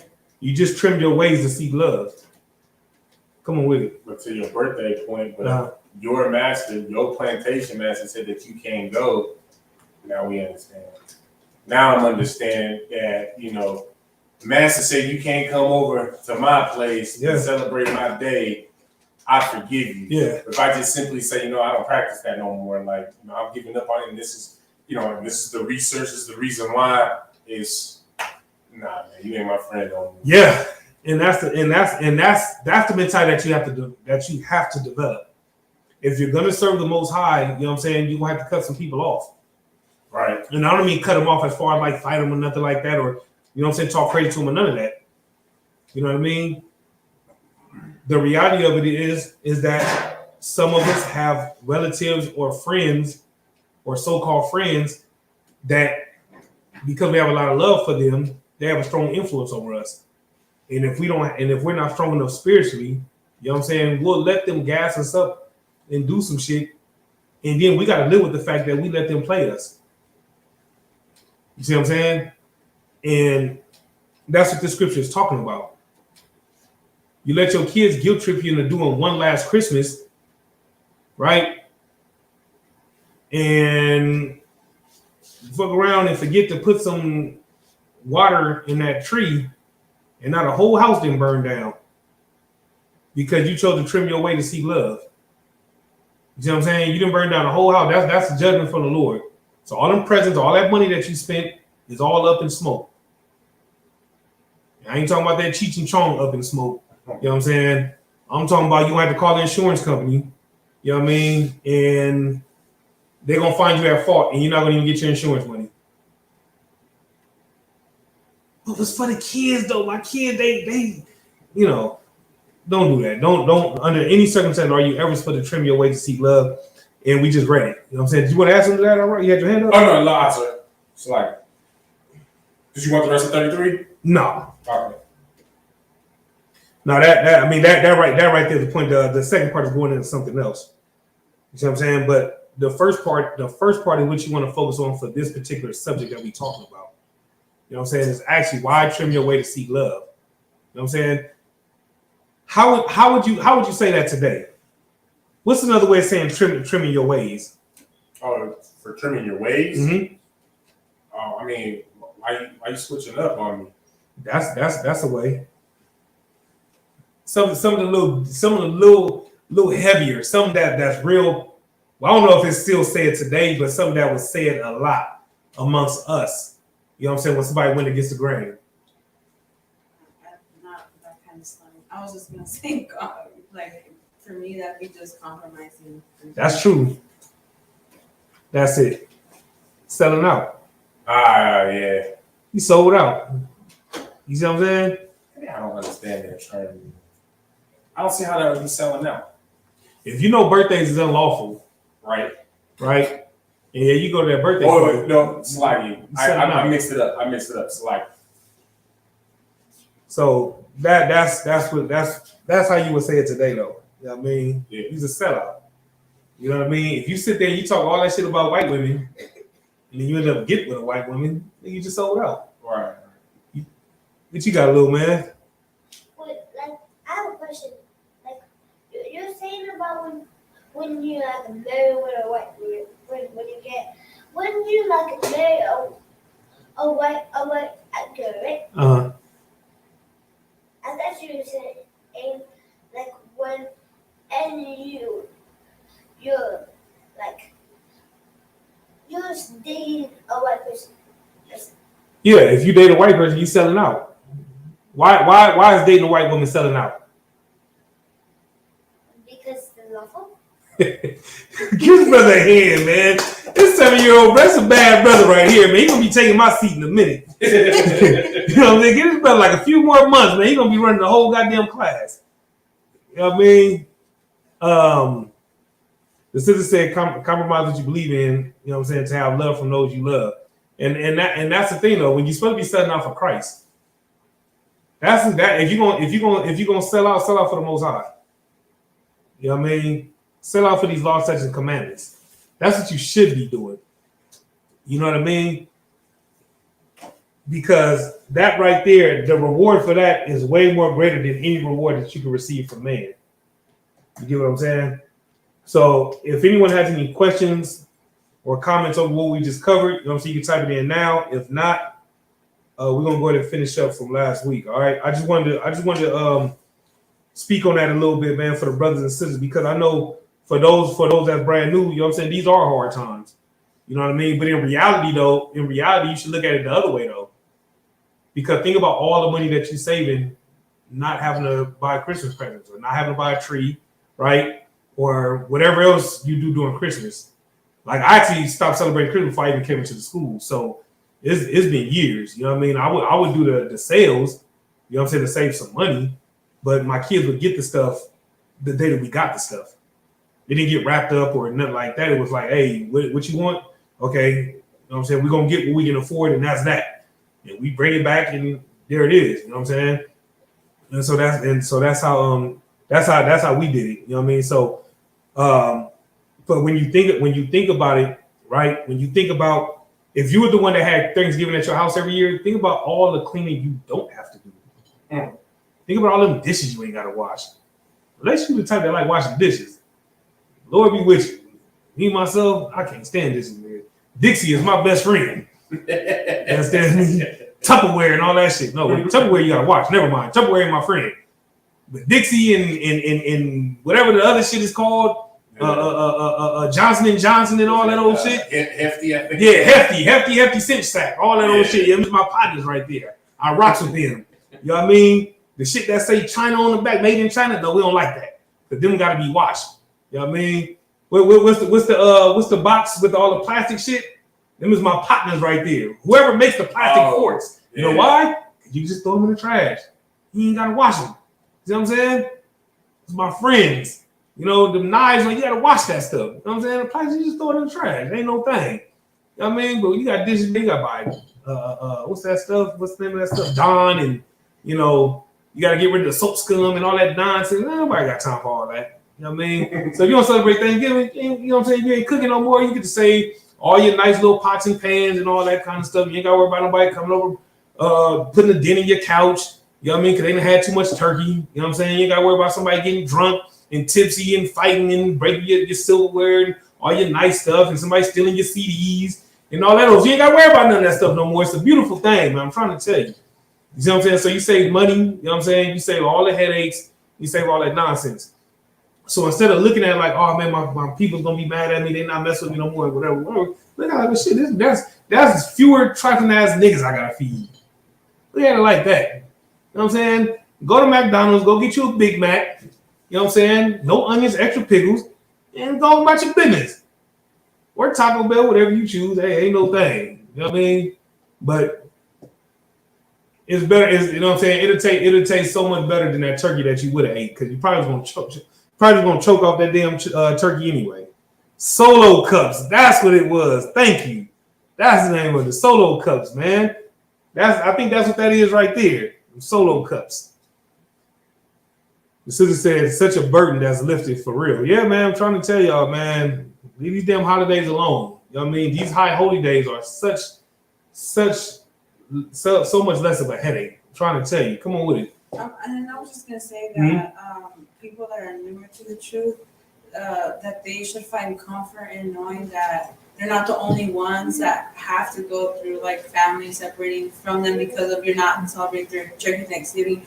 You're not the first or the last one to go through that. So it should give you comfort, if anything.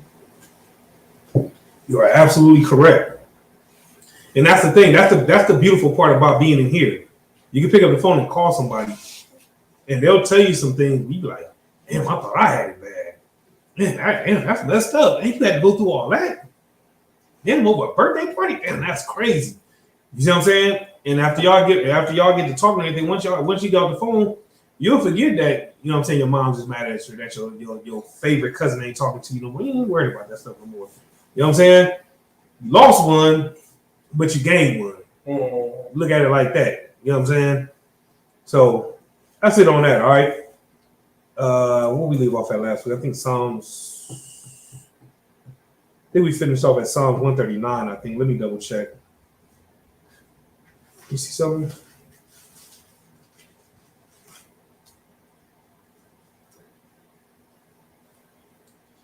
Man, I think it was Psalm 139. Right on rock. That's what we finished off last week. That's like I'm not sure, sir. It's cool. We can start there. I just got a few. We'll start there.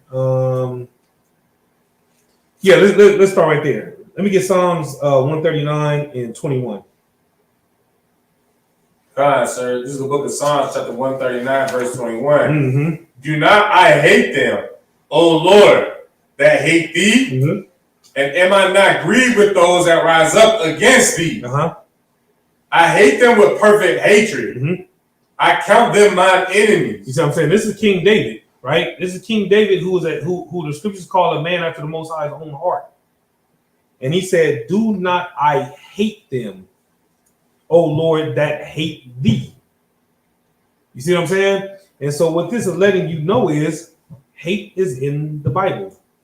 We just read it. And we're about to read some more. But for those that believe that this Bible is all about love, it is. For Israel. Right. You know what I'm saying? But for these other nations, they mean nothing to the Most High. You see what I'm saying? We just read one example. Let's get another one. Let me get Isaiah chapter 40 and start at verse 15.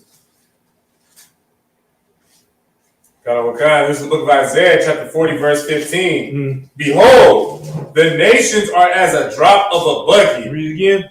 Behold, the nations are as a drop of a bucket, and are counted as the small dust of the balance. Behold, he taketh up the isles as a very little thing. And Lebanon is not sufficient to burn, nor the beasts thereof sufficient for a burnt offering. All nations before him are as nothing, and they are counted to him less than nothing and vanity. You see what I'm saying? These other nations mean nothing to the Most High. He said, all nations before him are as nothing, and they are counted to him less than nothing. You see what I'm saying? So, how would you sum up how the Most High feels about these other nations? Just based on what we just read right now. Go ahead. Also, he cared less. You see what I'm saying? Or, He hates them. boom. Yeah. One topic. He hates them. You see what I'm saying? You don't talk like this about somebody you love. You get what I'm saying? And so this is just one of many examples, right? And so the reason why I went here is because the word hate is not in these 3 verses that we just read, right? And that's what a simpleton would say. But if you were paying attention, when I asked you to sum it up, that's how come you was able to sum it up, because you have the understanding. You know what I mean? You don't speak like this about someone that you love. You get my point? This sounds like hate speech to me. You get what I'm saying? Like I said, they in the negative. You know what I'm saying? The Most High ain't dealing with these other nations. You know what I'm saying? That he has no love for them. So if he has no love for them, that means he hates them. You get what I'm saying? Let's get some more. Let's go to the book of Obadiah. We go to the book of Obadiah, chapter 1. And we're gonna read, I believe verse 2, I think. Let me see. Check my notes real quick. Hold on.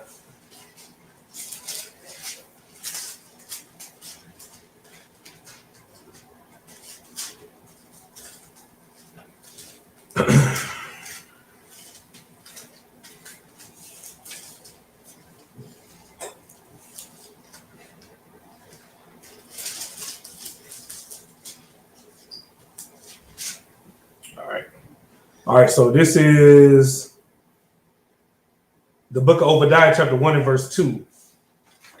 It says, "Behold, I have made thee small among the heathen. Thou art greatly despised." This is Obadiah, chapter 1 and verse 2. It says, "Behold, I have made thee small among the heathen. Thou art greatly despised." Verse 3, "The pride of thine heart hath deceived thee, thou that dwellest in the clefts of the rock, whose habitation is high, that saith in his heart, who shall bring me down to the ground?" Verse 4, "Though thou exalt thyself as the eagle, and though thou set thy nest among the stars, thence will I bring thee down, saith the Lord." You see what I'm saying? So now in these 3 verses that we read, what is one of the things that should have jumped out at you based on what we're talking about tonight? So where we at? Obadiah 1, verses 2 through 4.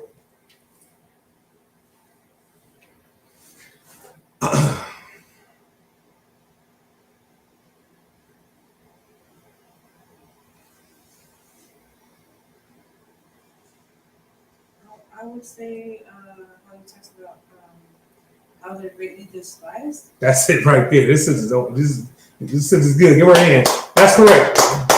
Despise. That's the word. That's one of the things that should have jumped out based on the subject, because we're talking about righteous hatred, right? And we're talking about how hatred is in the Bible. You see what I'm saying? It doesn't even say despise. It says greatly despise. You see what I'm saying? So once again, this further proves for all that love that these Christians love talking about when it comes to the Bible, they skipped over these verses. You see what I'm saying? This is why it says line upon line, precept upon precept, here a little and there a little. You see what I'm saying? Because we went into Psalms, right? We in Obadiah, right? We read some Isaiah. You get what I'm saying? And we're going to get some more. Let me see.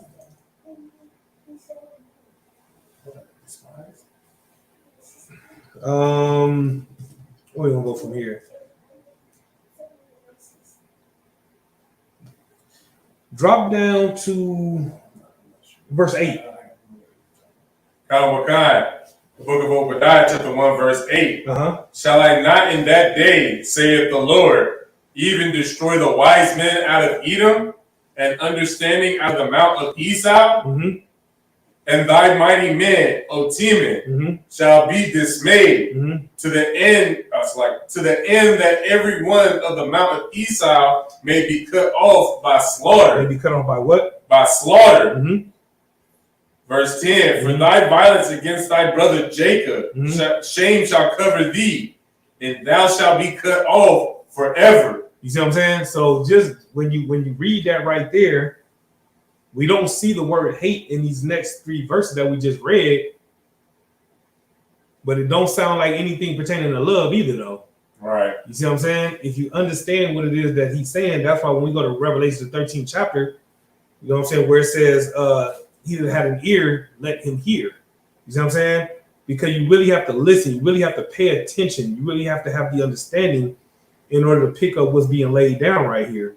And what you have to understand is one common thing that you're going to see in all these scriptures that we're reading right now on topic is even when you don't see the word hate, when you don't see the word, the scriptures alone will let you know exactly what it is that it's saying. You see what I'm saying? Let's go there. Revelation 13:9. This is the book of Revelation, chapter 13, verse 9. If any man have an ear, let him hear. Verse 10, he that leadeth into captivity shall go into captivity. He that killeth with the sword must be killed with the sword. Here's the patience and the faith of the saints. You see what I'm saying? So right here, it's talking about a nation of people going into captivity and a nation of people that's going to be killed by the sword. You get my point? So once again, the Most High's hatred towards these other nations is so strong to the point to where he's going to make sure that they all get wiped off the face of the earth. That's not love right there. You know what I mean?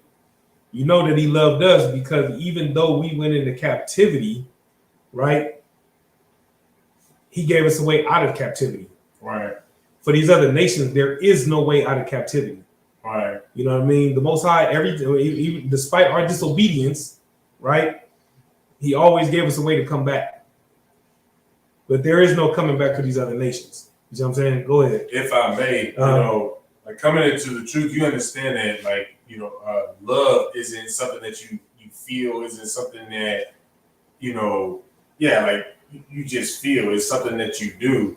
So when you actually read the Bible, you understand the Bible, or come to understand it, you come to understand that even when the Syrians or, you know, the Edomites or the Egyptians were in power, it wasn't about like the Most High having any type of favor or love for them. All of that was done because of what he wanted to do out of the love for Israel. Because when somebody is messing up, your wife or your kids is doing something wrong, what do? You correct them, and then you give them also corrective action so that they understand that there is consequences with you messing up. So, you know, the Egyptians having power over them, having power over us, right? Because you mess up, I'm gonna put people over you, and that's been where it's been, you know, time and time again, all throughout history. And that in itself lets you know that the Lord don't love them other nations. He didn't love them to put, you know, enough to put them on power. It was about us, right? No, and that's an excellent point, and that's exactly how you will break this topic down. You know what I'm saying? Let's see. Sister has a question. It says, if I could say, could this for hate would refer to Noah in the ark, why he had to build the ark? Okay, the reason why the Most High built the ark, or had Noah build the ark, was to destroy the earth because of interracial marriage, because the Most High hates interracial marriage. You see what I'm saying? So if that's what you're asking me, then yes. You know what I mean? The Most High's hatred for our abominations is why he destroyed this place. Right. You see what I'm saying? So if I'm understanding your question correctly, then yes, you can say that that's why he had Noah build the ark. You know what I'm saying? And he saved Noah and his family and destroyed everyone else. You know what I'm saying? Because of how much of an abomination it was to commit those acts against the Most High. You know what I mean? Let me know if that's what you're asking, and if not, you know what I'm saying, I'll answer it. Okay.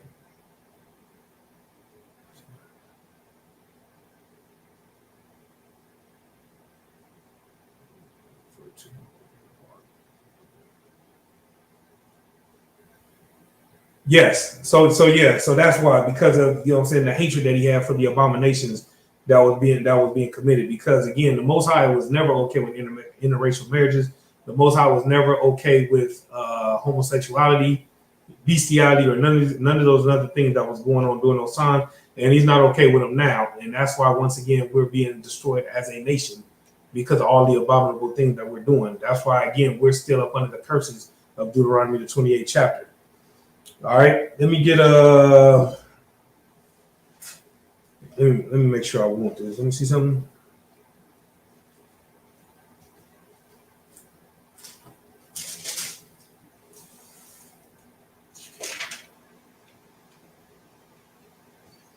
Yeah, let me get Jeremiah 16 and 16.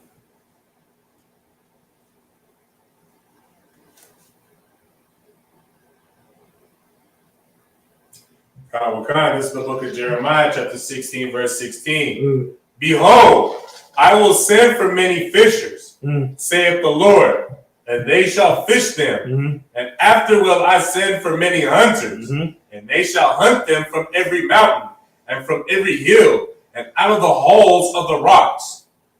For mine eyes are upon all their ways. They are not hid from my face, neither is their iniquity hid from mine eyes.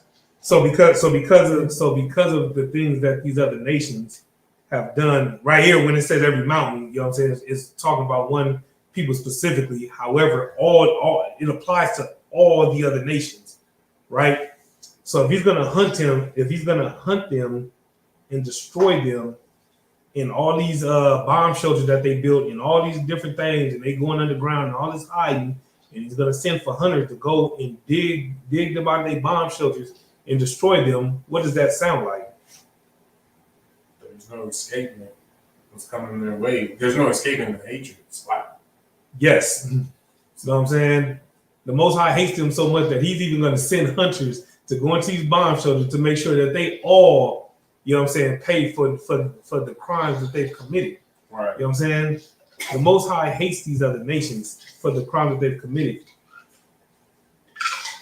And again, not just because of the crime that they've committed, but the crimes that they're committing. You know what I mean? And like the brother said, extermination. That's a good way to look at it. You know what I mean? Gonna be like an extermination crew just coming through and just getting rid of all the varmint. You know what I'm saying? Getting rid of all the rodents, you know what I'm saying? Getting rid of all of the plagues and all the bacteria and diseases, because that's what these other nations are at the end of the day. That's how you would sum them all up. They're like a plague, you know what I mean? That's just destroyed and ruined the whole earth. You get what I'm saying? Let's get some more. Let me see. No, not there. Oh. Let me get Psalms 137 and 9. Psalms 137 and 9. Actually, let me see something. Actually, start at 7. This is the book of this is the book of Psalms, chapter 137, verse 7. Remember, O Lord, the children of Edom in the day of Jerusalem, who said, raise it, even to the foundation thereof. For those that don't know, raise it means to destroy. Keep reading. Verse 8, O daughter of Babylon, who art to be destroyed, happy shall he be that rewardeth thee as thou hast served us. Verse 9, happy shall he be that taketh and dasheth thy little ones against the stones. You get what I'm saying? So that right there, now listen, you have to have committed, you know what I'm saying, some heinous crimes, you know what I'm saying, for it to talk about the destruction of children and the death and destruction of children, right? And it's righteous though, right? It's righteous. And why is it so righteous? There's a couple reasons why it's righteous. Go ahead. Because of Trail of Tears. You know what I'm saying? That's for me, there is really no other example that's needed after that. You know what I mean? If anybody knows anything about the Trail of Tears, you know what I'm saying, you know that Andrew Jackson was a evil, cold, cruel mercenary. You know what I mean? He was just a murderer, a stone cold murderer, right? And the thing about it is, right, since we're on the subject of hate, the so-called white man hates you so much that he won't even let you forget about how much he's destroyed you. You see what I'm saying? And what I mean by that is specifically, right, we talking about the Trail of Tears, right? Who's on the $20 bill? Andrew Jackson. Think about that for a second. You see what I'm saying? Like they, what's the word I'm looking for? Go ahead. The idolize, is that what Something along those lines. Like they glorified him, Revered him. and revered him, and all these different things because they put him on. They put him on a $20 bill. You know what I mean? So every time you go to break a 20, right? You gotta look at the man, right? Who was responsible for the death of countless so-called Blacks, Hispanics, and Native Americans. Countless. Like he was the dude that spearheaded that. You know what I mean? And if you look in it, you know, if you look into the Trail of Tears, if you're not really too familiar with it, you know what I'm saying? And again, if you have just a small ounce of compassion, it'll damn near bring you to tears. You know what I mean? And so these things must happen. You see what I'm saying? But all these right here are future prophecies, right? And so now the reason why we're going into these things is because although we reading about hatred and righteous hatred and all these things, right? There's a time for when the hatred is going to be carried out, right? And then there's a time where you have to have a different kind of hatred, right? What kind of hatred are we supposed to have today? What kind of hate? Because if we're not in a time to where, you know what I'm saying, we're gonna be dashing little ones against the stones, and when we're not gonna be hunters and going into the bomb shelters and all that, what type of hatred are we supposed to have today? Come on with it. Separation. Yes. Go ahead. We're supposed to like. I know it's what If it come back to you, let me know. All right. No, it's still the same. It's still the same type of hate. You know what I'm saying? If you're talking about we read in Jeremiah 16:16, right? It's all. You know what I'm saying? All this hatred that we're talking about in here, they all go hand in hand. You know what I mean? The brother said the Caucasian race is literally an invasive species. That is a good way to look at it. He goes on to say they idolize the ones that exterminate us, and he's right about that as well. You see what I'm saying? And so the thing about it is, what's important about this to understand is right now is the time to have that hatred to the point to where we separate, right? The hatred today is spiritual hatred. You know what I'm saying? Where we hate them so much to where we can't even stand to be around them. You know what I mean? To the point to where it's like, I gotta work with you because I'm in hell. But when it's time to clock out, you're gonna go your way and I'm gonna go my way. You know what I'm saying? You ain't gotta worry about me inviting you over to my house, you know what I'm saying? And I'm gonna turn down an invite to your house. But because I know you hate me, you're not even gonna invite me to your house, and I'm fine with it. You see what I'm saying? But that's the difference though. With Esau, right? And all these other nations, you know what I'm saying? They show you just how much they hate us. They show every chance they get, they show you. You know what I mean? And in time, we will have the opportunity to do the same thing, but it won't be without reason. You see what I'm saying? Everything that's going to happen to the so-called white men and all these other nations, you know what I'm saying, is justice. It will all be justified, right? But today, right, we show our hatred for them by not going in the stores, you know what I'm saying, and buying a turkey and a cranberry sauce and all these other kind of things. We show our hatred for them by not crossing the border, buying fireworks that we're not supposed to be having. You know what I mean? In all these other things. You get what I'm saying? We show our hatred for them by hitting them where it hurt the most. You know what I'm saying? We know how the so-called white man feel about his money. You know what I mean? And that's how we're able to hurt them. You know what I'm saying? We hurt them spiritually by coming out of the Christian church and coming out of the Muslim mosque. You see what I'm saying? This is how we show our hatred. You know what I mean? We stop dating their sons and their daughters. You know what I'm saying? We come home to our own. You know what I'm saying? You want to destroy white supremacy, you know what I'm saying? Black and brown supremacy is how you destroy white supremacy. You know what I mean? The worst thing for the so-called white man to see, you know what I'm saying, is a so-called black man with a so-called Native American woman. You see what I'm saying? Or a Native American man with a so-called Hispanic woman. You know what I mean? to see us come together is something that he would hate. And so since we love rebelling so much, why don't we rebel against the so-called white man? You see what I'm saying? That's righteous rebellion right there. We want to rebel against these scriptures. Since we love rebelling so much, you know what I'm saying? That's something, you know what I'm saying? Try that for a change.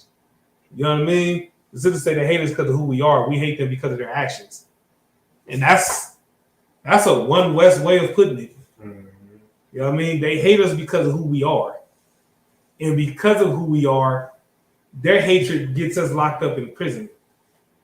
You know what I'm saying? Their hatred for us gets us gunned down in the streets or ran over with a car or whatever the case may be. You know what I'm saying? Or molested or all kind of heinous crimes. You see what I'm saying? Our hatred for them is based on those same crimes, though. That's the thing. You see what I'm saying? And even in the midst of that, even in the hatred that we have for them, despite all the things, you know what I'm saying, that they've done to us, right? Which is another reason why we should hate them. They've taught us to just forgive and just let it go. Like they like using that turn the other cheek scripture, which doesn't even apply, right? But let's just say, just for this conversation, let's just say it did. Ain't y'all niggas running out of cheeks by now? I know how that sounded. I didn't mean it like that. What I'm saying, I'm talking about, again, based on the scripture of turning the other. Can't say nothing around this brother right here, man. God damn. Biblically speaking,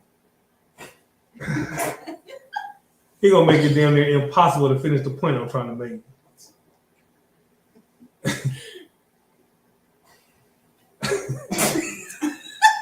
Oh man, you know what? Let's just move on because ain't no way in hell I'm gonna get through this analogy. So, give me God damn. What was I at, man?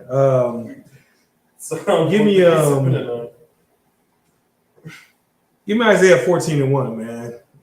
Give me Isaiah 14. I'm done. By the time we end the class, what is 9? It's 9 o'clock. Let's go in the class. We'll read these last two scriptures. We'll get the hell out of here, man. Oh, God. This is the book of Isaiah, chapter 14, verse 1.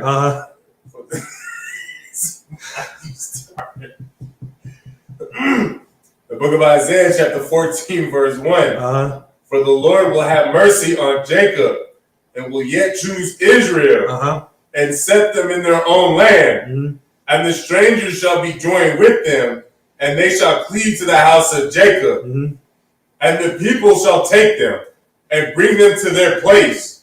And the house of Israel shall possess them in the land of the Lord for servants and handmaids. And they shall take them captives, whose captives they were, and they shall rule over their oppressors. You see what I'm saying?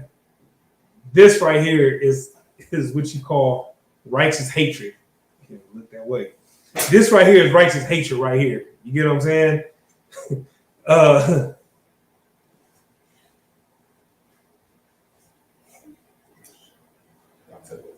So this scripture right here, it actually has layers to it too, right? So when you read the first part, when it says, for the Lord will have mercy on Jacob and will yet choose Israel. So that right there shows you a separation in itself. Right. You get my point? And so then when it talks about the destruction and making them servants and handmaids, right? That right there is what you call righteous hatred. You know what I'm saying? Leading those into captivity, you know what I'm saying, who once led a people into captivity. You know what I'm saying? And like A. Williams said, they don't forgive no one. And that's the thing. They're always pushing forgiveness on us. You know what I mean? We forgive them without them even asking for forgiveness. That's the crazy thing about it. I don't ever remember Dylan Root Storm ever saying, I apologize for what I did. Can y'all please accept my apology? I'm sorry. I don't ever remember reading nothing like that. You get my point?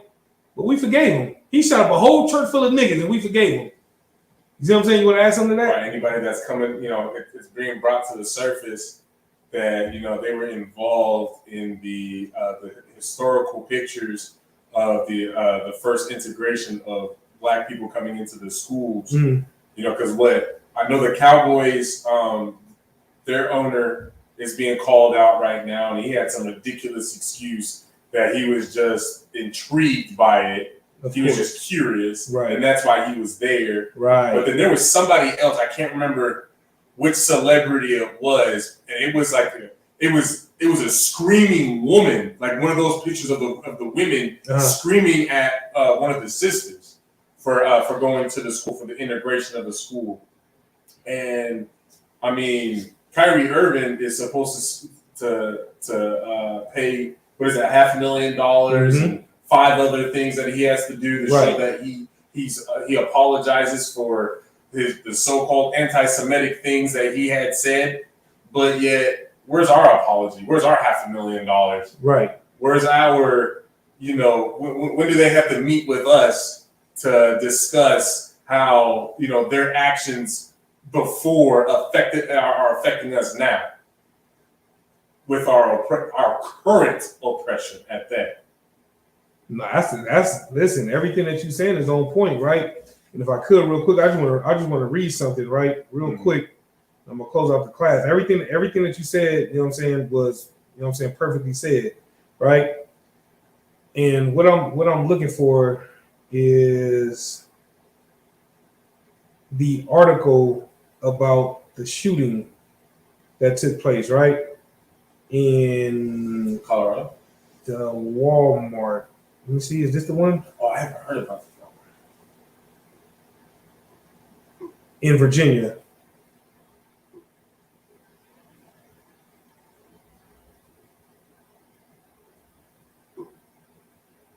Yeah.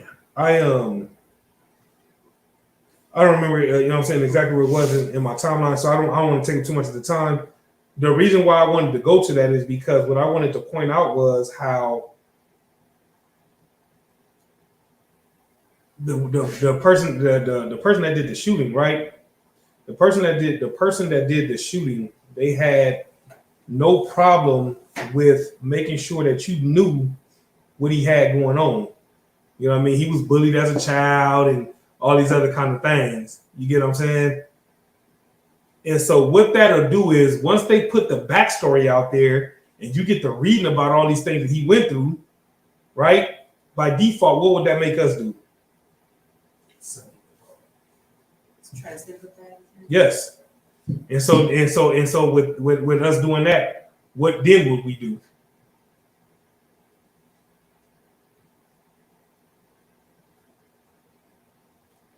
Can you repeat that last question?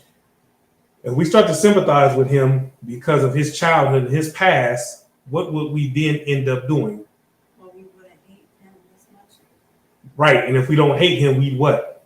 We love him. That's true. But what else would we do? Forget about what's going on with that. We don't sympathize for ourselves. That's true. The other thing is Forgive him. we wouldn't forgive him. Oh, yeah. That's what I was looking for. Everything that y'all said was correct. You see what I'm saying? And the reason why I'm mentioning that is because they laid all that out there, right? And just on that alone, we'll forgive them. And in the midst of all that, that's not an apology, mind you, as well. That's not an apology. That's just them laying out his whole childhood and all this other stuff. But just based on that alone, without an apology, we'll forgive. But yet we won't forgive our own when we do apologize. See the problem? You want to ask something? I was gonna say they do the same thing with serial killers and stuff. They always start showing everything that happened to them. Yeah, no, that's real talk. And the thing about it is, to your point, right? You know how many people see Jeffrey Dahmer in a different light now? After watching, I don't know if it's a documentary or a TV show. I'm not sure what it is, right? So that they're pointing out how crazy he was and how much of a killer he was and all this other kind of stuff. But then you have someone that's actually like sympathetic to this cat. Right. You know what I mean? And it's like, what about his sympathy towards all his victims? You get what I'm saying? Come on with it. He ate people. I don't understand how you can sympathize with somebody who doesn't. I mean, and that's how messed up this society is. It's so warped to the point to where they'll put you in a state of mind to where you'll forgive someone who was convicted for literally eating people. And and by default, we'll end up having so much compassion for them that we have none left over for our own. And this is why you have family members who haven't spoken in 20 years over an argument at the goddamn Thanksgiving table. You see what I'm saying? Over some money that was lent out years ago. And you still mad over that. This cat can shoot up a grocery store, and because he was bullied and he was made fun of, and you know, or he might be a little soft in the ass or whatever the case may be, we gotta forgive him. We had that brother that couldn't pay that $20 back because times is rough. Man, you see what I'm saying? I catch that nigga slipping, man. I'm gonna rob that nigga. I'm gonna get my $20 back. You know what I mean? And that's the mindset. You get my point? And that's the thing about it. So again,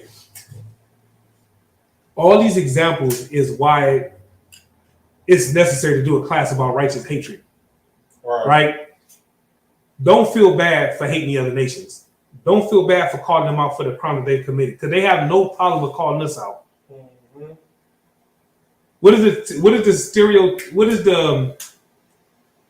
How are black women looked at in the eyes of white folks overall? Loud, unruly. I mean, they say some effed up stuff. Honestly, untrue effed up stuff. But yeah, I mean that's some of the bigger things. They're unruly and they're loud. And I mean, they think all of us as a whole are stupid. So. Mm-hmm. You want to add something? I was gonna say, they look at them like dwarves. Yes. You see what I'm saying? This is how they look at us. And so because of that, they look at us with hatred, right? And they paint all of us with the same brush. So if it's okay for them to paint us all with the same brush, despite not knowing us, look what did Trump say about the so-called Mexicans when he was running for president? I honestly think that's how he got in office, in my opinion. You see what I'm saying? Because his hatred for the so-called Mexicans. Right. You get my point? And because he said what everybody else was feeling. Mm-hmm. You get what I'm saying? And so if he can say that about us, why can't we say that about them? Come on with it. Well, what's funny though, he said we were rapists and murderers. That's what white people are. Yeah. That and that's the thing. You see what I'm saying? But that's my point. They're allowed to create the narrative. But yet, despite stuff like that, we're not allowed to hate them. We have to forgive him for saying stuff like that, despite him not even apologizing for saying it. When does Trump apologize for anything? You get what I'm saying? And so to sum all this up, right? This is exactly why, you know what I'm saying, we have to put these scriptures in our inward parts as well, as to why it is we should hate them. When we turn on the news, we should look at what's going on the news. We should look at how they giving all that money to Ukraine, and how Flint still don't have no water. That's the reason for righteous hatred. You get my point? We should look at how they gave all that money to Ukraine, but yet, you know what I'm saying, the so-called Native Americans are still on reservations, strung out, and you know what I'm saying, drunk out of their minds because of what was done to them by these same people that want us to love them. You see what I'm saying? We need to turn that love within ourselves, take that hatred off of ourselves, and point it in the right direction, but spiritually. You understand?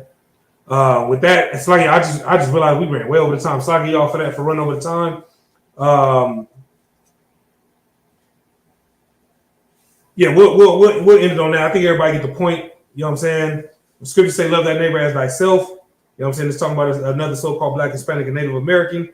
When it comes to these other nations, you know what I'm saying, you should hate them with a perfect hatred, like King David said in Psalms 139. All right. Before we go, December 1st through the 4th is the annual West Coast barbecue out here in Las Vegas. You know what I'm saying? If you are interested in coming to Vegas for the barbecue, you know what I'm saying, hit us up on Facebook. ISUPK Las Vegas. The whole itinerary is there. You know what I'm saying? It's all on social media, Instagram, TikTok, the whole thing. I mean, you can find the whole itinerary, but it all starts next Thursday with General Muhammad Scripture Breakdown class. All right. Yeah, December 1st to the 4th. Yeah. With that, Shalom, Yahweh Shem Yahshua Thumb to the brothers. Shalom, Yahweh Shema Thumb by Shem Yahshua to the sisters.